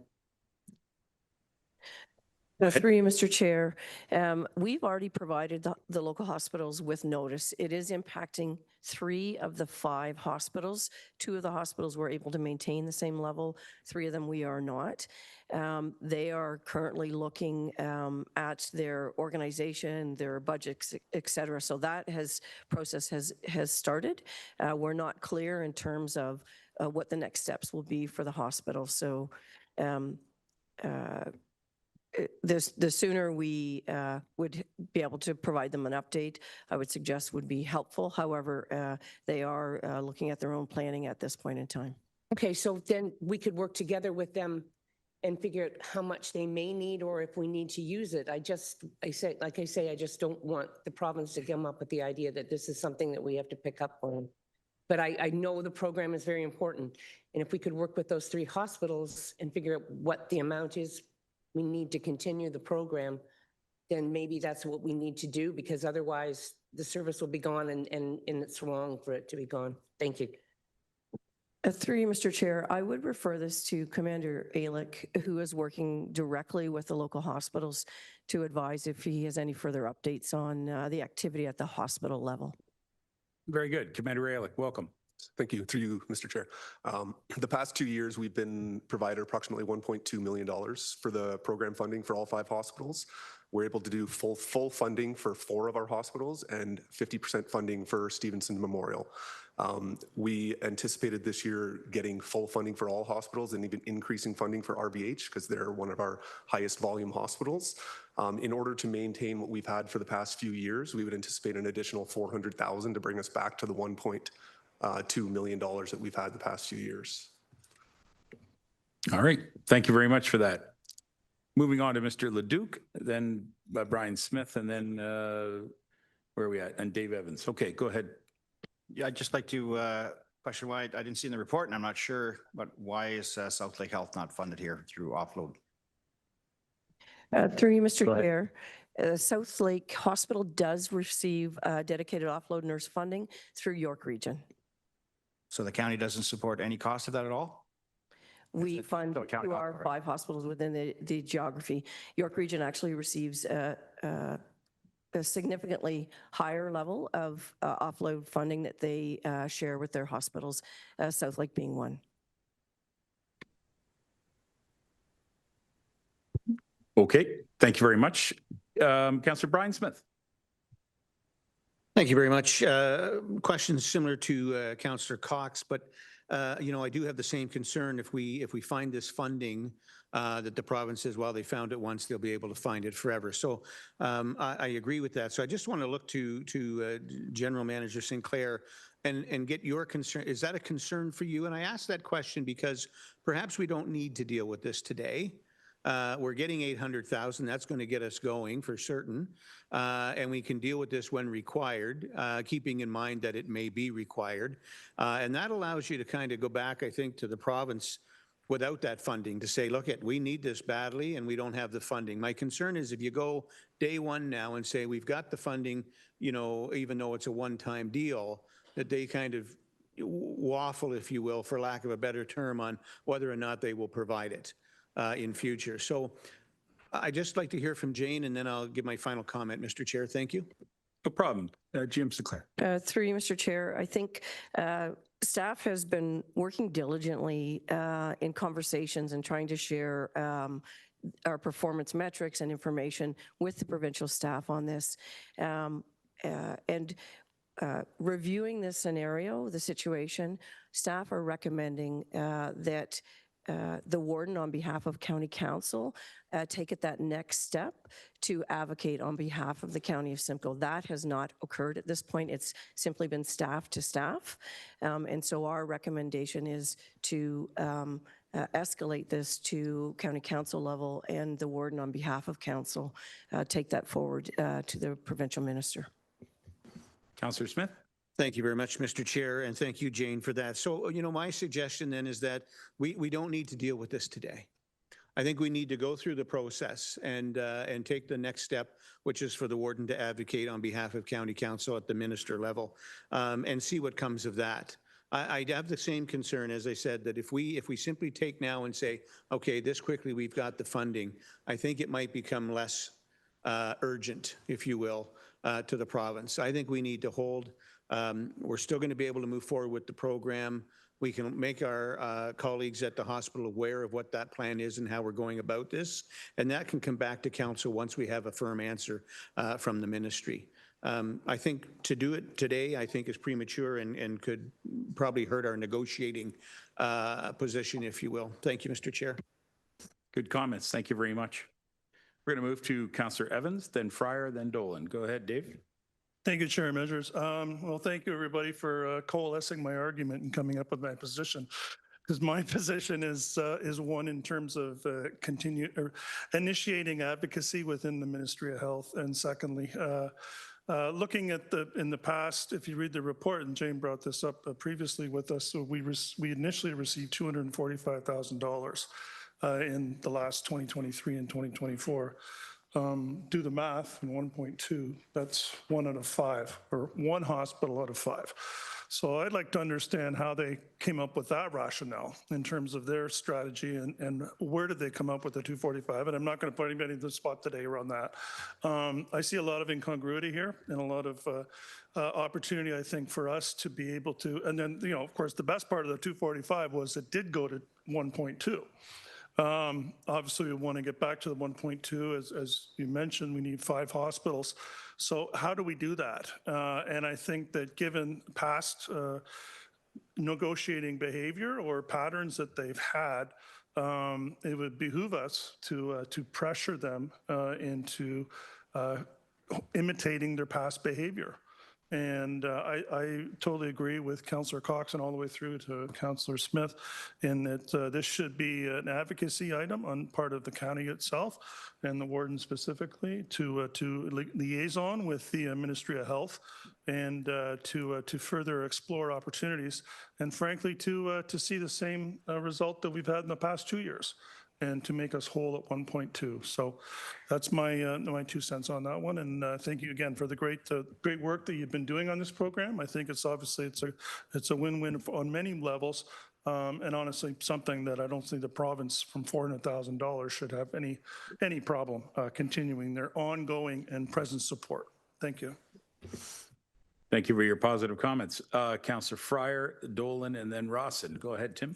Thank you, Chair Measures, and I'm fully supportive of the advocacy. It's a significant reduction, and we can't go backwards. I'm troubled by the fact that this seems to have come out of nowhere, and the fact that I can't see it being performance-based, because we've been very, very successful with it. So the couple of questions I had for General Manager St. Clair is, are we seeing comparative reductions in other catchment areas? You mentioned York and the hospital's day service. Are you seeing similar? I'll ask that first question. Thank you. I was going to ask the same myself, and it was going to get to be my turn. Go ahead, Councillor. General Manager Sinclair. Thank you, through you, Mr. Chair. We did do a small comparison. We took a couple of samples. So we looked at York Region's funding and their emergency calls, their call volume, their transports to hospital. And we also looked at Halton Region. And what we found was the methodology was inconsistent. So when we compared to the first upper tier municipality, we had approximately 52% more emergency department transports through paramedic services than that region. And we had just over 50% less funding than that region. And then similarly, when we looked at York Region, I think they're 2.1 million. They have we have approximately 2/3 the call volume, the transports to hospital, and we're receiving approximately 1/3 the same funding for this program. So you can see there's their methodology appears to be inconsistent. So that's part of our recommendations, is to look at a methodology based on the actual volume of emergency department transports to the hospital in a fair and consistent way across all municipalities. And we are also recommending that the province consider, rather than one-time funding year after year, it become base funding. So then municipalities can plan year after year and continue to build and grow the program. Right now, it's one-time funding each year. The amount is subject to change. Thank you, Chair. And as usual, staff are right on top of those types of analysis and supporting the advocacy you're going to put forward. The other question I had, in looking at the table on page 2 and 3, and the way it has progressed over the years from 2014, when we finally started to get some funding, I noticed kind of the pyramid look to it. And I'm wondering, from what you've explained, is the impact on this is going to be on 2 of the hospitals and half of GB. So why wouldn't it affect all the hospitals? But it sounds to me like there's some work within the funding applications that you make that designates where the funds are supposed to go to when they're allocated. Through you, Mr. Chair, the paramedic services receives the funding, and then our service itself determines how to allocate the funding. And the basis that we've done this in the past is looking at our volumes. So the percentage of transports to each of the respective hospitals, and then we've tried to fairly allocate the funds accordingly. So as Commander Alick stated, the Royal Victoria Regional Health Centre, for example, carries our largest volume of patients. I think it's close to 40%. And so we have the largest allocation to support one 12-hour full-time dedicated nurse, 7 days a week, et cetera. Second, I think, is Aurelia Soldiers Memorial with the next highest level of volume. And so that's how we've attempted to fairly allocate to the respective hospitals. And with this funding decrease, we looked at call volumes, and we also looked at the hospital's ability to actually staff those positions, which it puts us in a particularly more precarious situation when there's huge retention and recruitment issues across the province with nurses, where some of these hospitals may actually be forced into a layoff position. But that's how we have allocated the funding based on the volume of transports, and with this reduction, their ability to actually staff through their dedicated nurse. Just to follow up, I really appreciate that detail and an understanding. What you're basically looking at is trying to get the most impact with the dollars that you're getting. And that helps me when I'm trying to talk to my local hospital if there's an impact on them. So I appreciate that information. Thank you. Thank you for the comments. And Chair Dolan is next, followed by Councillor Ross. Just very briefly, I concur with Councillor Cox and Councillor Brian Smith that we shouldn't be funding something that the province should be funding. And I would hope we'd be able to rely on the Hospital Alliance or the hospitals impacted to help us with that advocacy with the warden. And I just really believe that when we start funding something, we can't take it away. Look at the Hospital Alliance as an example. If we tried to take that away, how difficult that would be at this time. Thank you. Good comments. Councillor Rawson. Thank you, Mr. Chair. Just a comment. This is kind of related to the previous item 6.2, CCW 2025-291. And that item talked about a shortfall by the province not funding their share of ambulance services in the tune of $2.7 million last year. If we go back the last 9 years, we're probably close to $30 million. We didn't really say anything, but we're talking about, providing nurse offload support here of a couple $100,000. So I think the advocacy needs to be part and parcel of the two of them put together, because they're not funding their obligation, period. And we have to pay more. And I also think the offload nurse program, at the end of the day, is a Band-Aid approach to get our paramedics on the road quicker. This accountability and funding should go to the hospital. Let them manage it. I understand why it's here today, but maybe part of the advocacy is this relationship should be with the hospitals, and we should be removed and worry about what we're here to manage.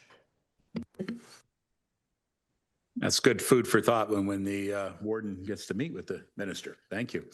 Is there any further comments or questions before I read the resolution? All right. I want to thank everybody for their input on this.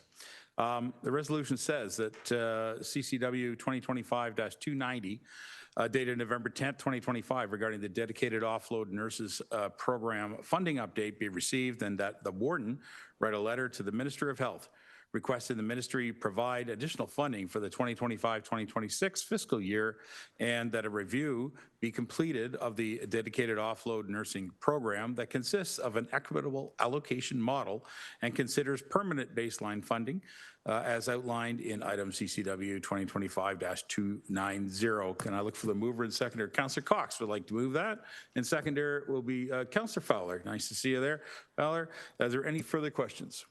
You have something else you want to add, Councillor Cox? Well, I just wondered, from the comments from Councillor Rawson, is that just something that will be brought forward, or does it need to be in the motion? Or Worship, would you like to comment? Because I'm sure you want to speak to that. I'm going to look to General Manager Sinclair on this. I do actually like the suggestion of funding it, but that would be something I'd want feedback from.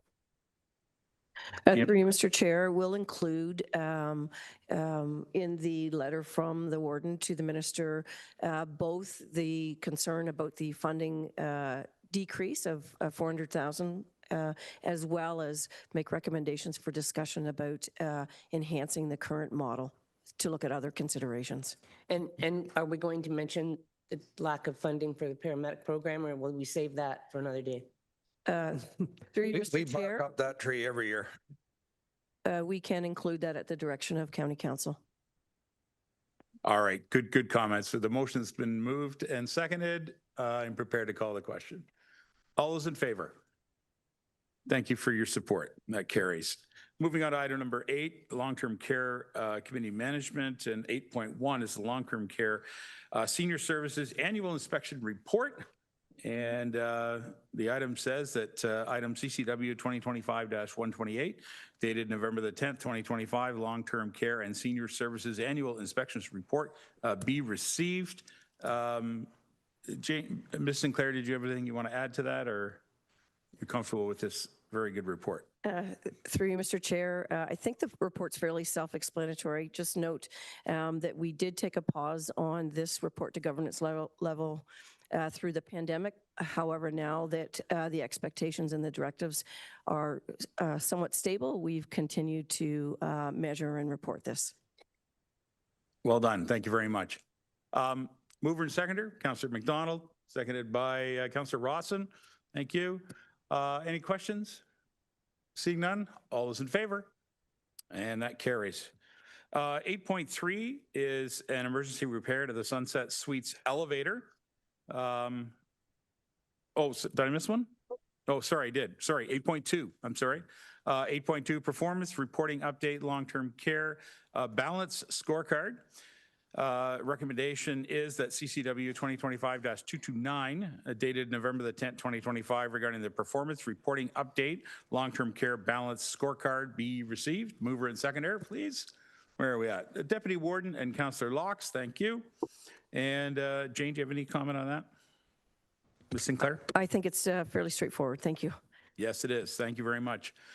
No questions? All those in favor? That carries. Thank you. Now on to the elevators. Emergency repair to the Sunset Suite elevator. That item CCW 2025-284, dated November 10th, 2025, regarding the emergency repair to Sunset Suites elevator be received, and that the funds from the Sunset Suites elevator repair be transferred from the Sunset Village Replacement Reserve Fund. We've got some guests here, I guess. I didn't know they were coming. That's great. I'll look for a mover and seconder. Mr. Fryer and Mr. Brian Smith, thank you. Is this Mina or Jane? Would you like to speak to this? Through you, Mr. Chair. This is Sunset Suites, which is our life lease facility in Collingwood attached to our long-term care home there. This is just an update report. We did have some elevator issues. It was down approximately 3 weeks. Our maintenance team worked very, very diligently with our procurement staff to get the elevator up and running as quickly as possible. We did put in some provisions to supervise and check in on the residents during the outage, and we're very pleased it's back up and running. Okay, thank you. Mr. Fryer, go ahead. Thank you, Chair Measures, and thank you to GM Sinclair and their staff. It was an unfortunate situation, an antiquated elevator, and it required a longer repair period than possible. And we were trying to make sure the residents were taken care of as best we could. The one question I had, I'm fully supportive of what's being put forward. Is there consideration of any other contingency that could be done towards if it happened again? The elevator isn't changing. It is still older. Obviously, replacement parts have gone in. But a chairlift on the stairwell or something like that, is there any other contingency being considered? I'm not putting forward anything. I'm just wondering if there's other measures that are being considered. GM Sinclair? Thank you, Mr. Chair. That is a great question. We have been working not only with our maintenance team, but with our corporate procurement team and the staff that specialize with our elevator contracts. This is unfortunate when our elevators go down for this vulnerable sector population.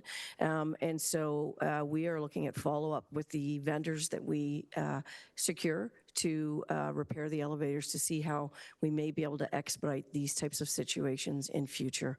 So there is some follow-up work. I'll look to, we have two maintenance, a gentleman here joining us this morning, so Matthew Stwange or Luke from Sunset Manor, if you want to add any additional comments to that.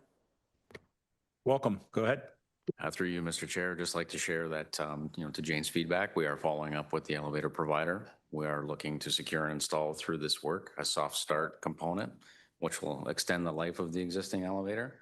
And through next year, we'll be looking at all of the elevators in the facility holistically to see for long-term capital planning purposes, what projects are needed into the future years.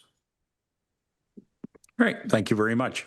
Just supplementary, and then thank you through, again, General Manager to the staff for all their work. And I knew that they would be thinking of that. I was willing to even risk bringing budget up again if you needed something for next year. So Okay, yeah, that's why I was thank you asking. very much, Councillor Fryer. Councillor Brian Smith, go ahead. Thank you, Mr. Just a warning to Councillor Fryer, I've got a clear shot from here. My question was much the same, and that is that I think we have a few buildings with some older elevators, and have we talked to our repair companies to ensure that they have on hand some of those more common spare parts? I know it's impossible almost to have everything, but 3 weeks is a long time, and I just also wanted to add that these two gentlemen are the gentlemen that had to deal with this for 3 weeks?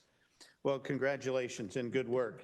Because I can tell you, my mother lived in a senior's residence for quite some time. And I'll tell you, when something doesn't work, that's not a place you want to work.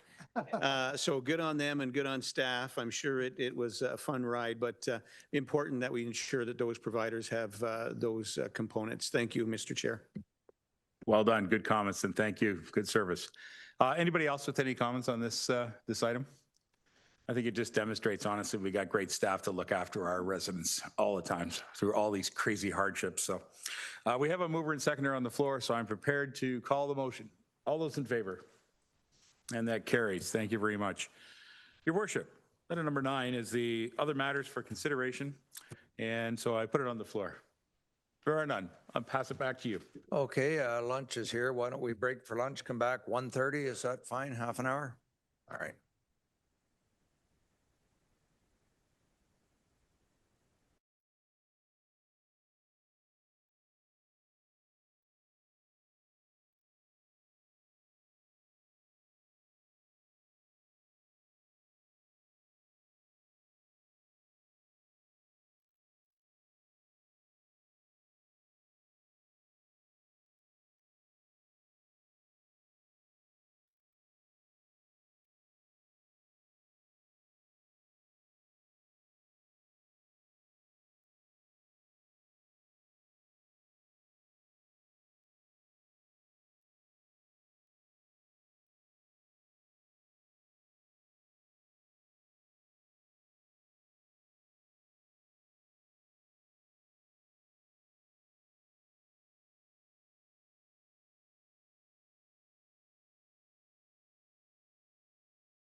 Counselor Snell is absent, and Counselor Michael Smith is absent. I believe that's it for the moment here.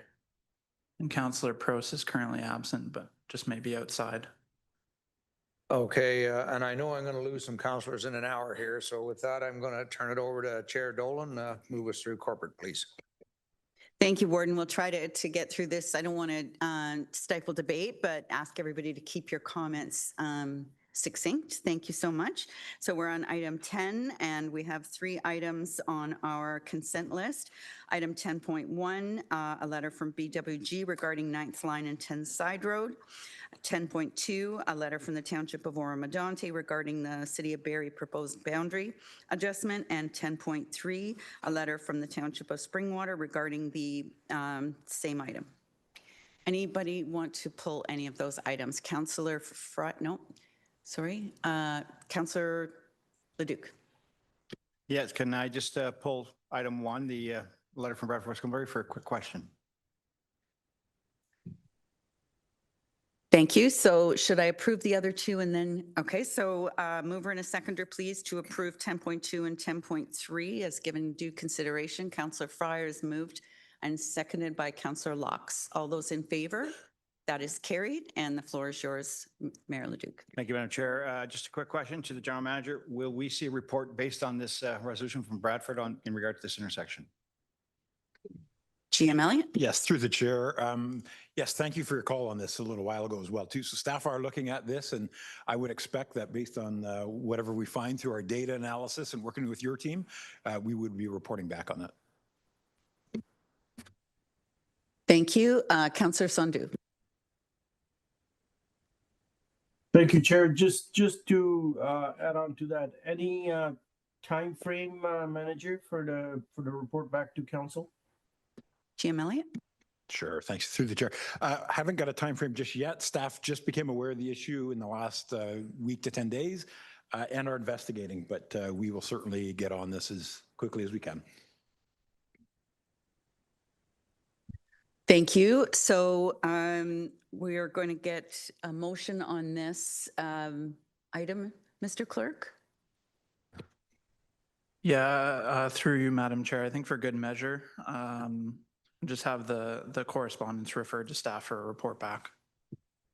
And you just need a mover and a seconder for Mover and a seconder for that, please. Councillor Leduc and Councillor Sandhu. All those in favor? That is carried. Thank you, Mr. Clerk. Item number 11, which is the request for exempt to remove woodlands under forest conservation bylaw. Any comments or questions on this item?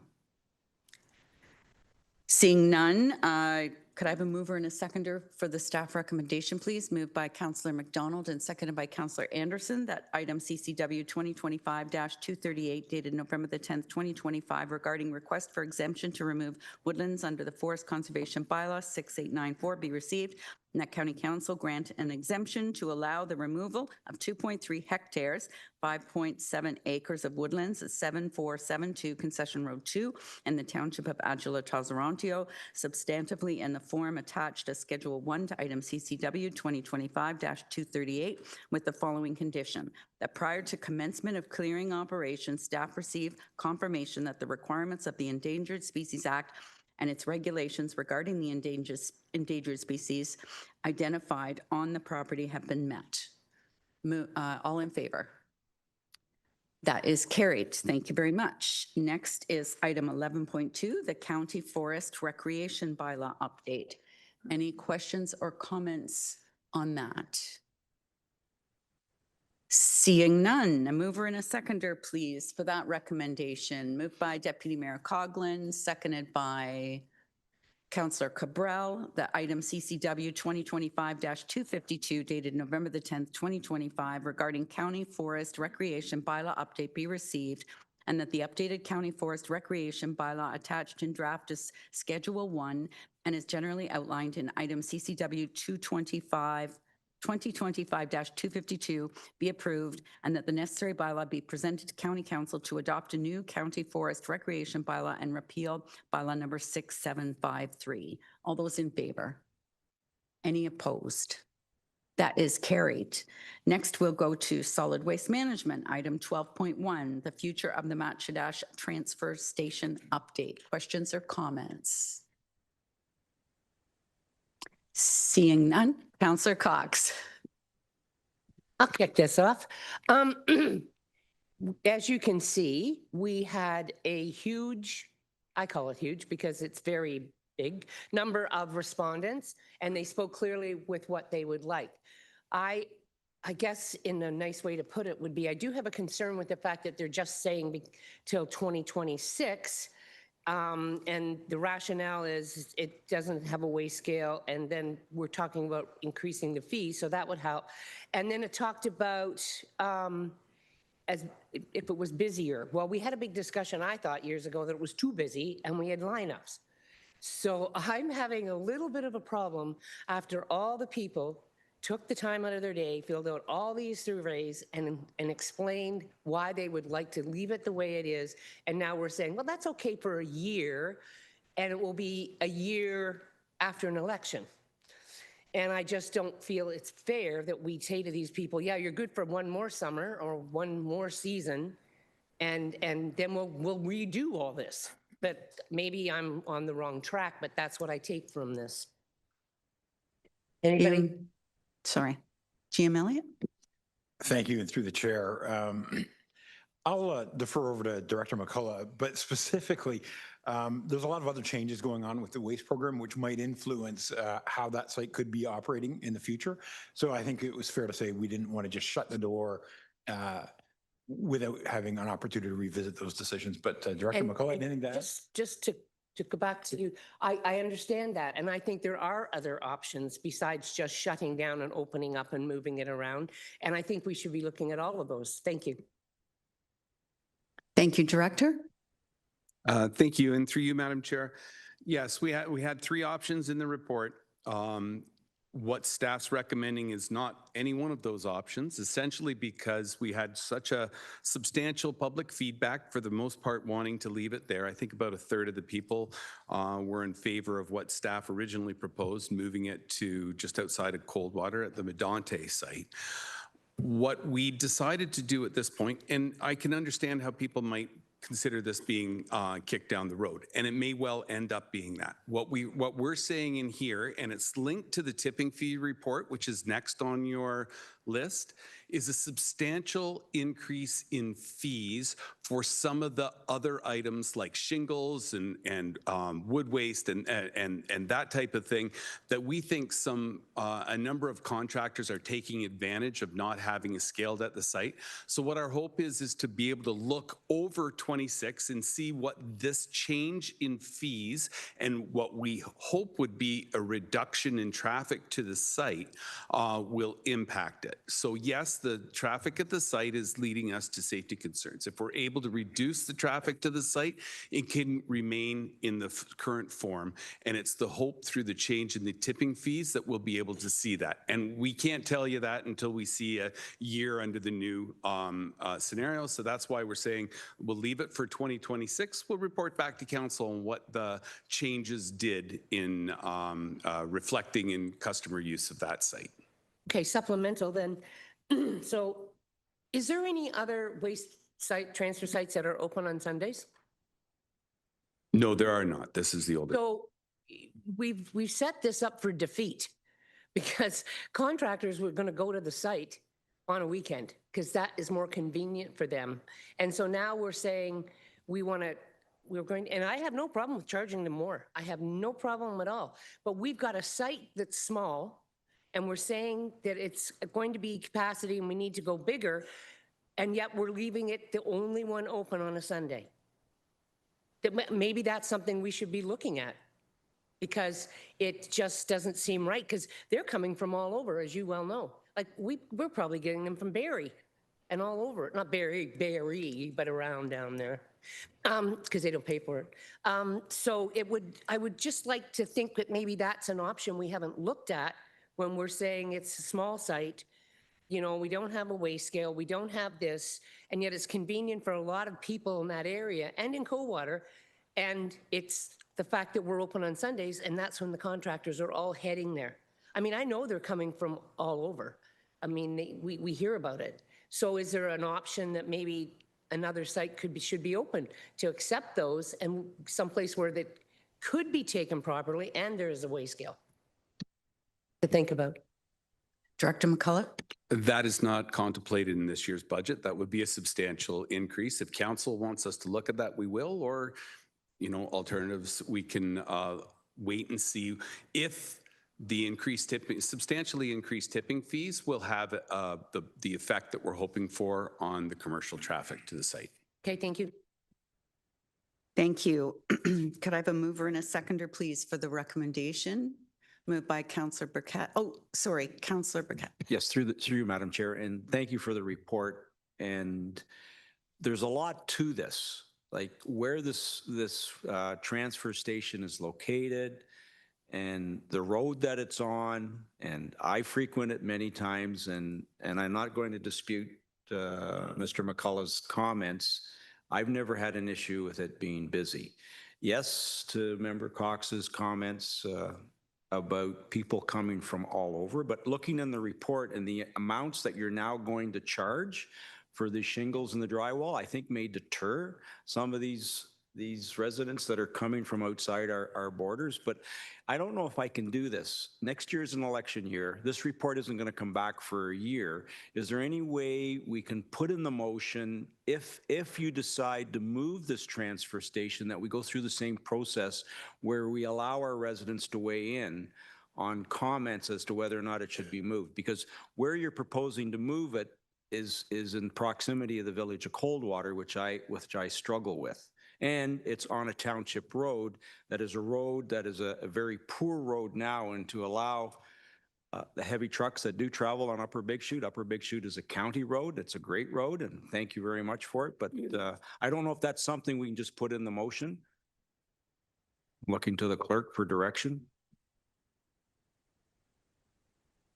I'm going to go to Jim Elliott.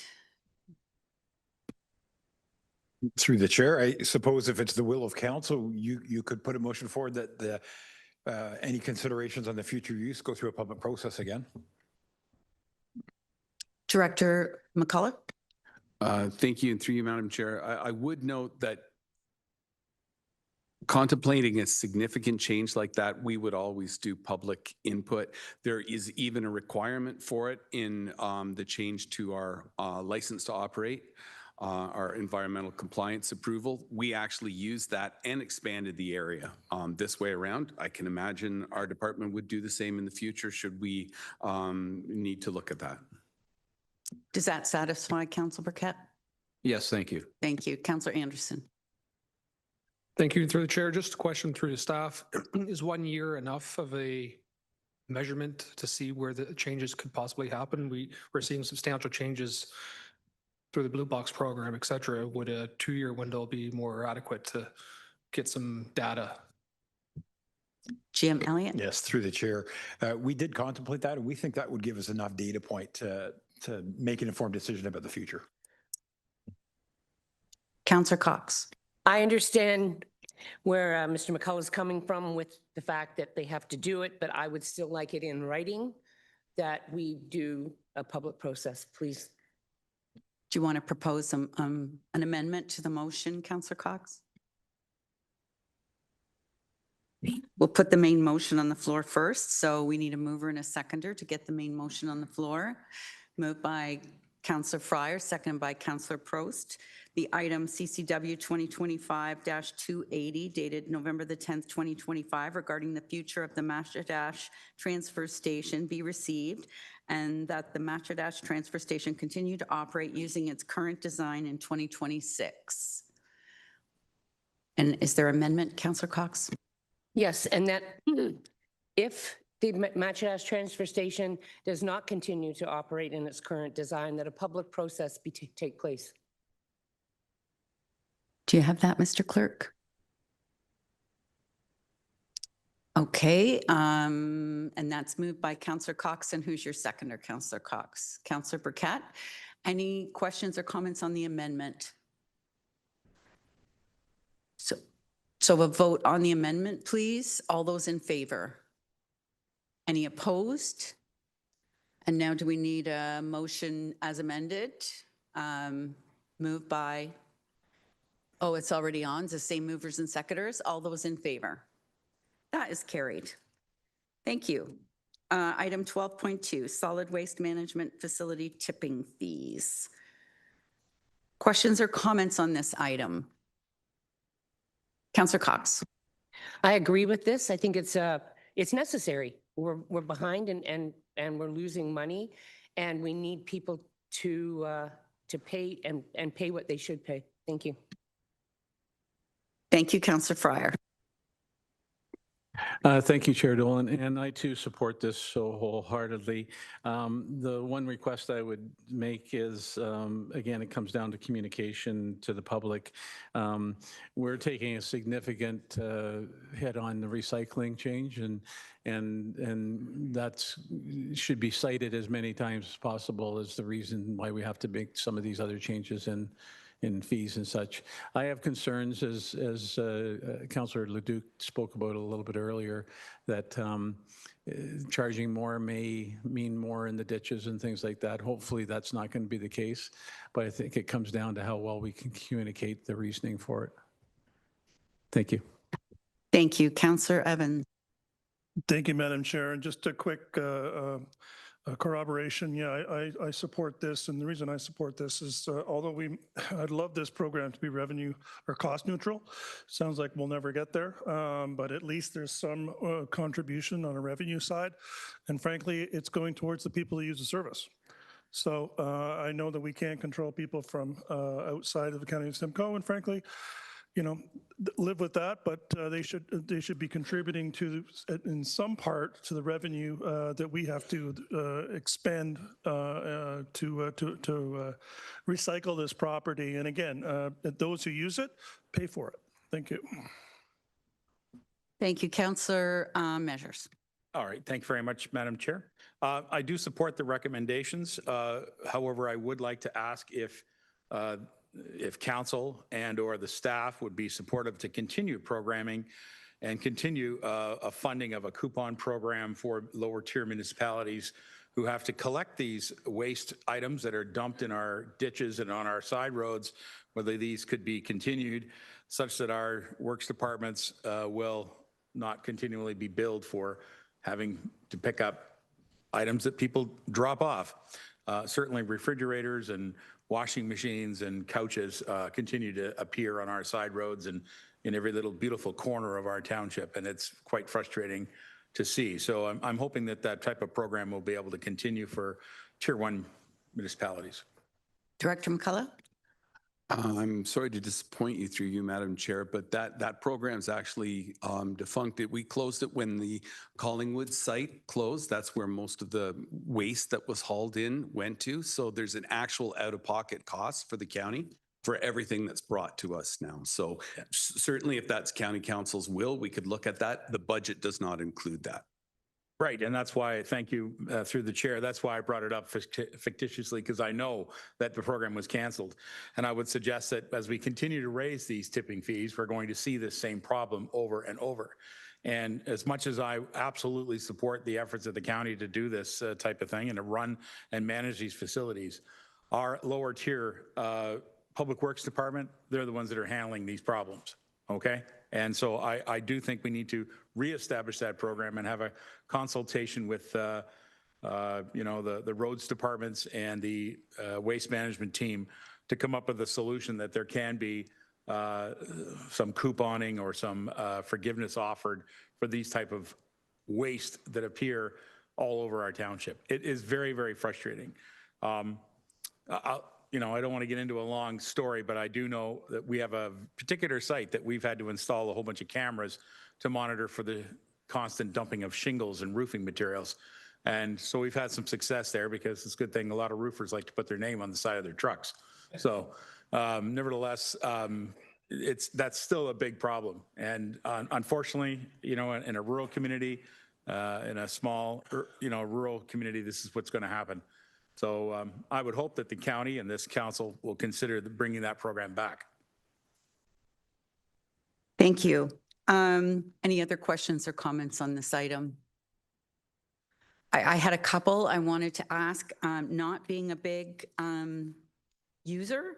So it talks about the price per ton, but what if you bring less? Like, what if you just have a couple of bags of garbage? Is it prorated or is that the minimum?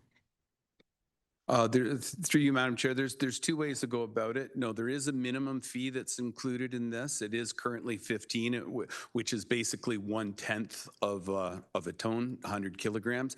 That's going up to $20. Again, 1/10 of a ton. So essentially, that's the way it would go forward. And yes, you're weighed, and if you're over that amount, then you'd just be charged for the weight differential between the two. It doesn't need to be an entire ton. Thank you. And further to Councillor Evans, if you're not a Simcoe County resident, can you access any of our transfer stations or landfills? There's a long answer to that, I'm afraid. We do have a agreement with Muskoka where some of our residents who can only access through ours can use theirs, and some of their residents who only access through the County of Simcoe can use ours. That's something we're discussing with Muskoka. I think we both agree the time is set to stop that practice. I think it's a little one-sided. There's a lot more Muskoka residents using ours than we are theirs. So I think out of fairness and because of the concerns at Matchedash with usage of the site, that one's changing. We do have problems, I would say, mostly at our Collingwood site with Town of Blue Mountains coming in. Their rates are significantly higher and their access, number of days that their facilities opens higher. So that's one of the sites that we do more significant checking that they are from the County of Simcoe. All sites are able to check if they believe people are coming from outside of the county. One of the nice things raising the fees would do it would bring it closer to not showing an economic incentive to come to us. We've also had similar concerns at the West Gwillimbury site with residents coming from their northern municipalities of York using it. So those two sites, we do a little more checking. All sites can do that check, however. Thank you very much. I did struggle with this a bit because it is almost a 30% increase, I think, by my math. But on the other hand, I like the idea of de-incentivizing other people from using our sites. And I don't know, like we'll soon tell, but I don't know whether this will increase side of road dumping. I don't think that anybody who's moving out of their apartment and has a whole bunch of stuff even care about where there is a landfill site or would manage to go online and see that it's going to be, you know, X number of dollars to dump it. I just think they don't care and they go to the nearest place where nobody's looking and out it goes. It is very frustrating and you know, one of the things that really makes my blood boil, but I guess time will tell whether this increase will have that effect. Any other further questions or comments on this? Seeing none, a mover and a seconder, please. Moved by Councillor Norris and seconded by Councillor Fowler, that item CCW 2025-260 dated November the 10th regarding solid waste management facility tipping fee adjustments be received, that the proposed tipping fee adjustments on the county's waste management facilities attached in draft to Schedule 1 and as generally outlined in item CCW 2025-260 be approved, and that the necessary bylaw be presented to amend fees and charges bylaw number 7127-25 to include the revised fees. All those in favor? Any contrary? One contrary. That carries. Thank you very much. Are there any other matters of consideration for corporate services today? Seeing none, pass it back to you, Warden. Thank you, Chair Dolan. Chair Evans, if you could take performance management, please. I would be happy to. Thank you, Worship. Just one item for consideration today, Council. It's with regards to Joint Accessibility Advisory Committee report of November 4th, 2025. Any comments, questions? Seeing none. Look, I have a mover and a seconder, please. Thank you, Councillor Watson and Councillor Norris. Motion is that the recommendations contained within the Joint Accessibility Advisory Committee report dated November 4th, 2025 be approved with the exception of the Township of Adjala Tosarontio and the Township of Springwater recommendations. All those in favor? Those opposed? Motion is carried. Any other matters for consideration under performance management? Seeing none, it's back to you, Warden. Thank you. Thank you, Chair Evans. So I have one confidential item. Does anybody feel the need to go in camera? We've all got the report. Not seeing any, so I'll read the motion. The direction in camera and recommendations contained within confidential item CCW 2025-289 dated November 10, 2025 regarding a proposed or pending acquisition or disposition of land be approved and voted upon in accordance with section 239(6)B of the Municipal Act. Moved by Councillor Fowler, second by Councillor McDonald. All in favor? That is carried. Didn't think I was going to get a mover there. I think I'll get one for this one. That the November 10th, 2025 Committee of the Whole be adjourned at 1:56. Moved by Councillor McKellen, second by Councillor Sondu. All in favor? That is carried. And now economic development, what do you, 10 minutes? 5 minutes? Can we have staff here in 5?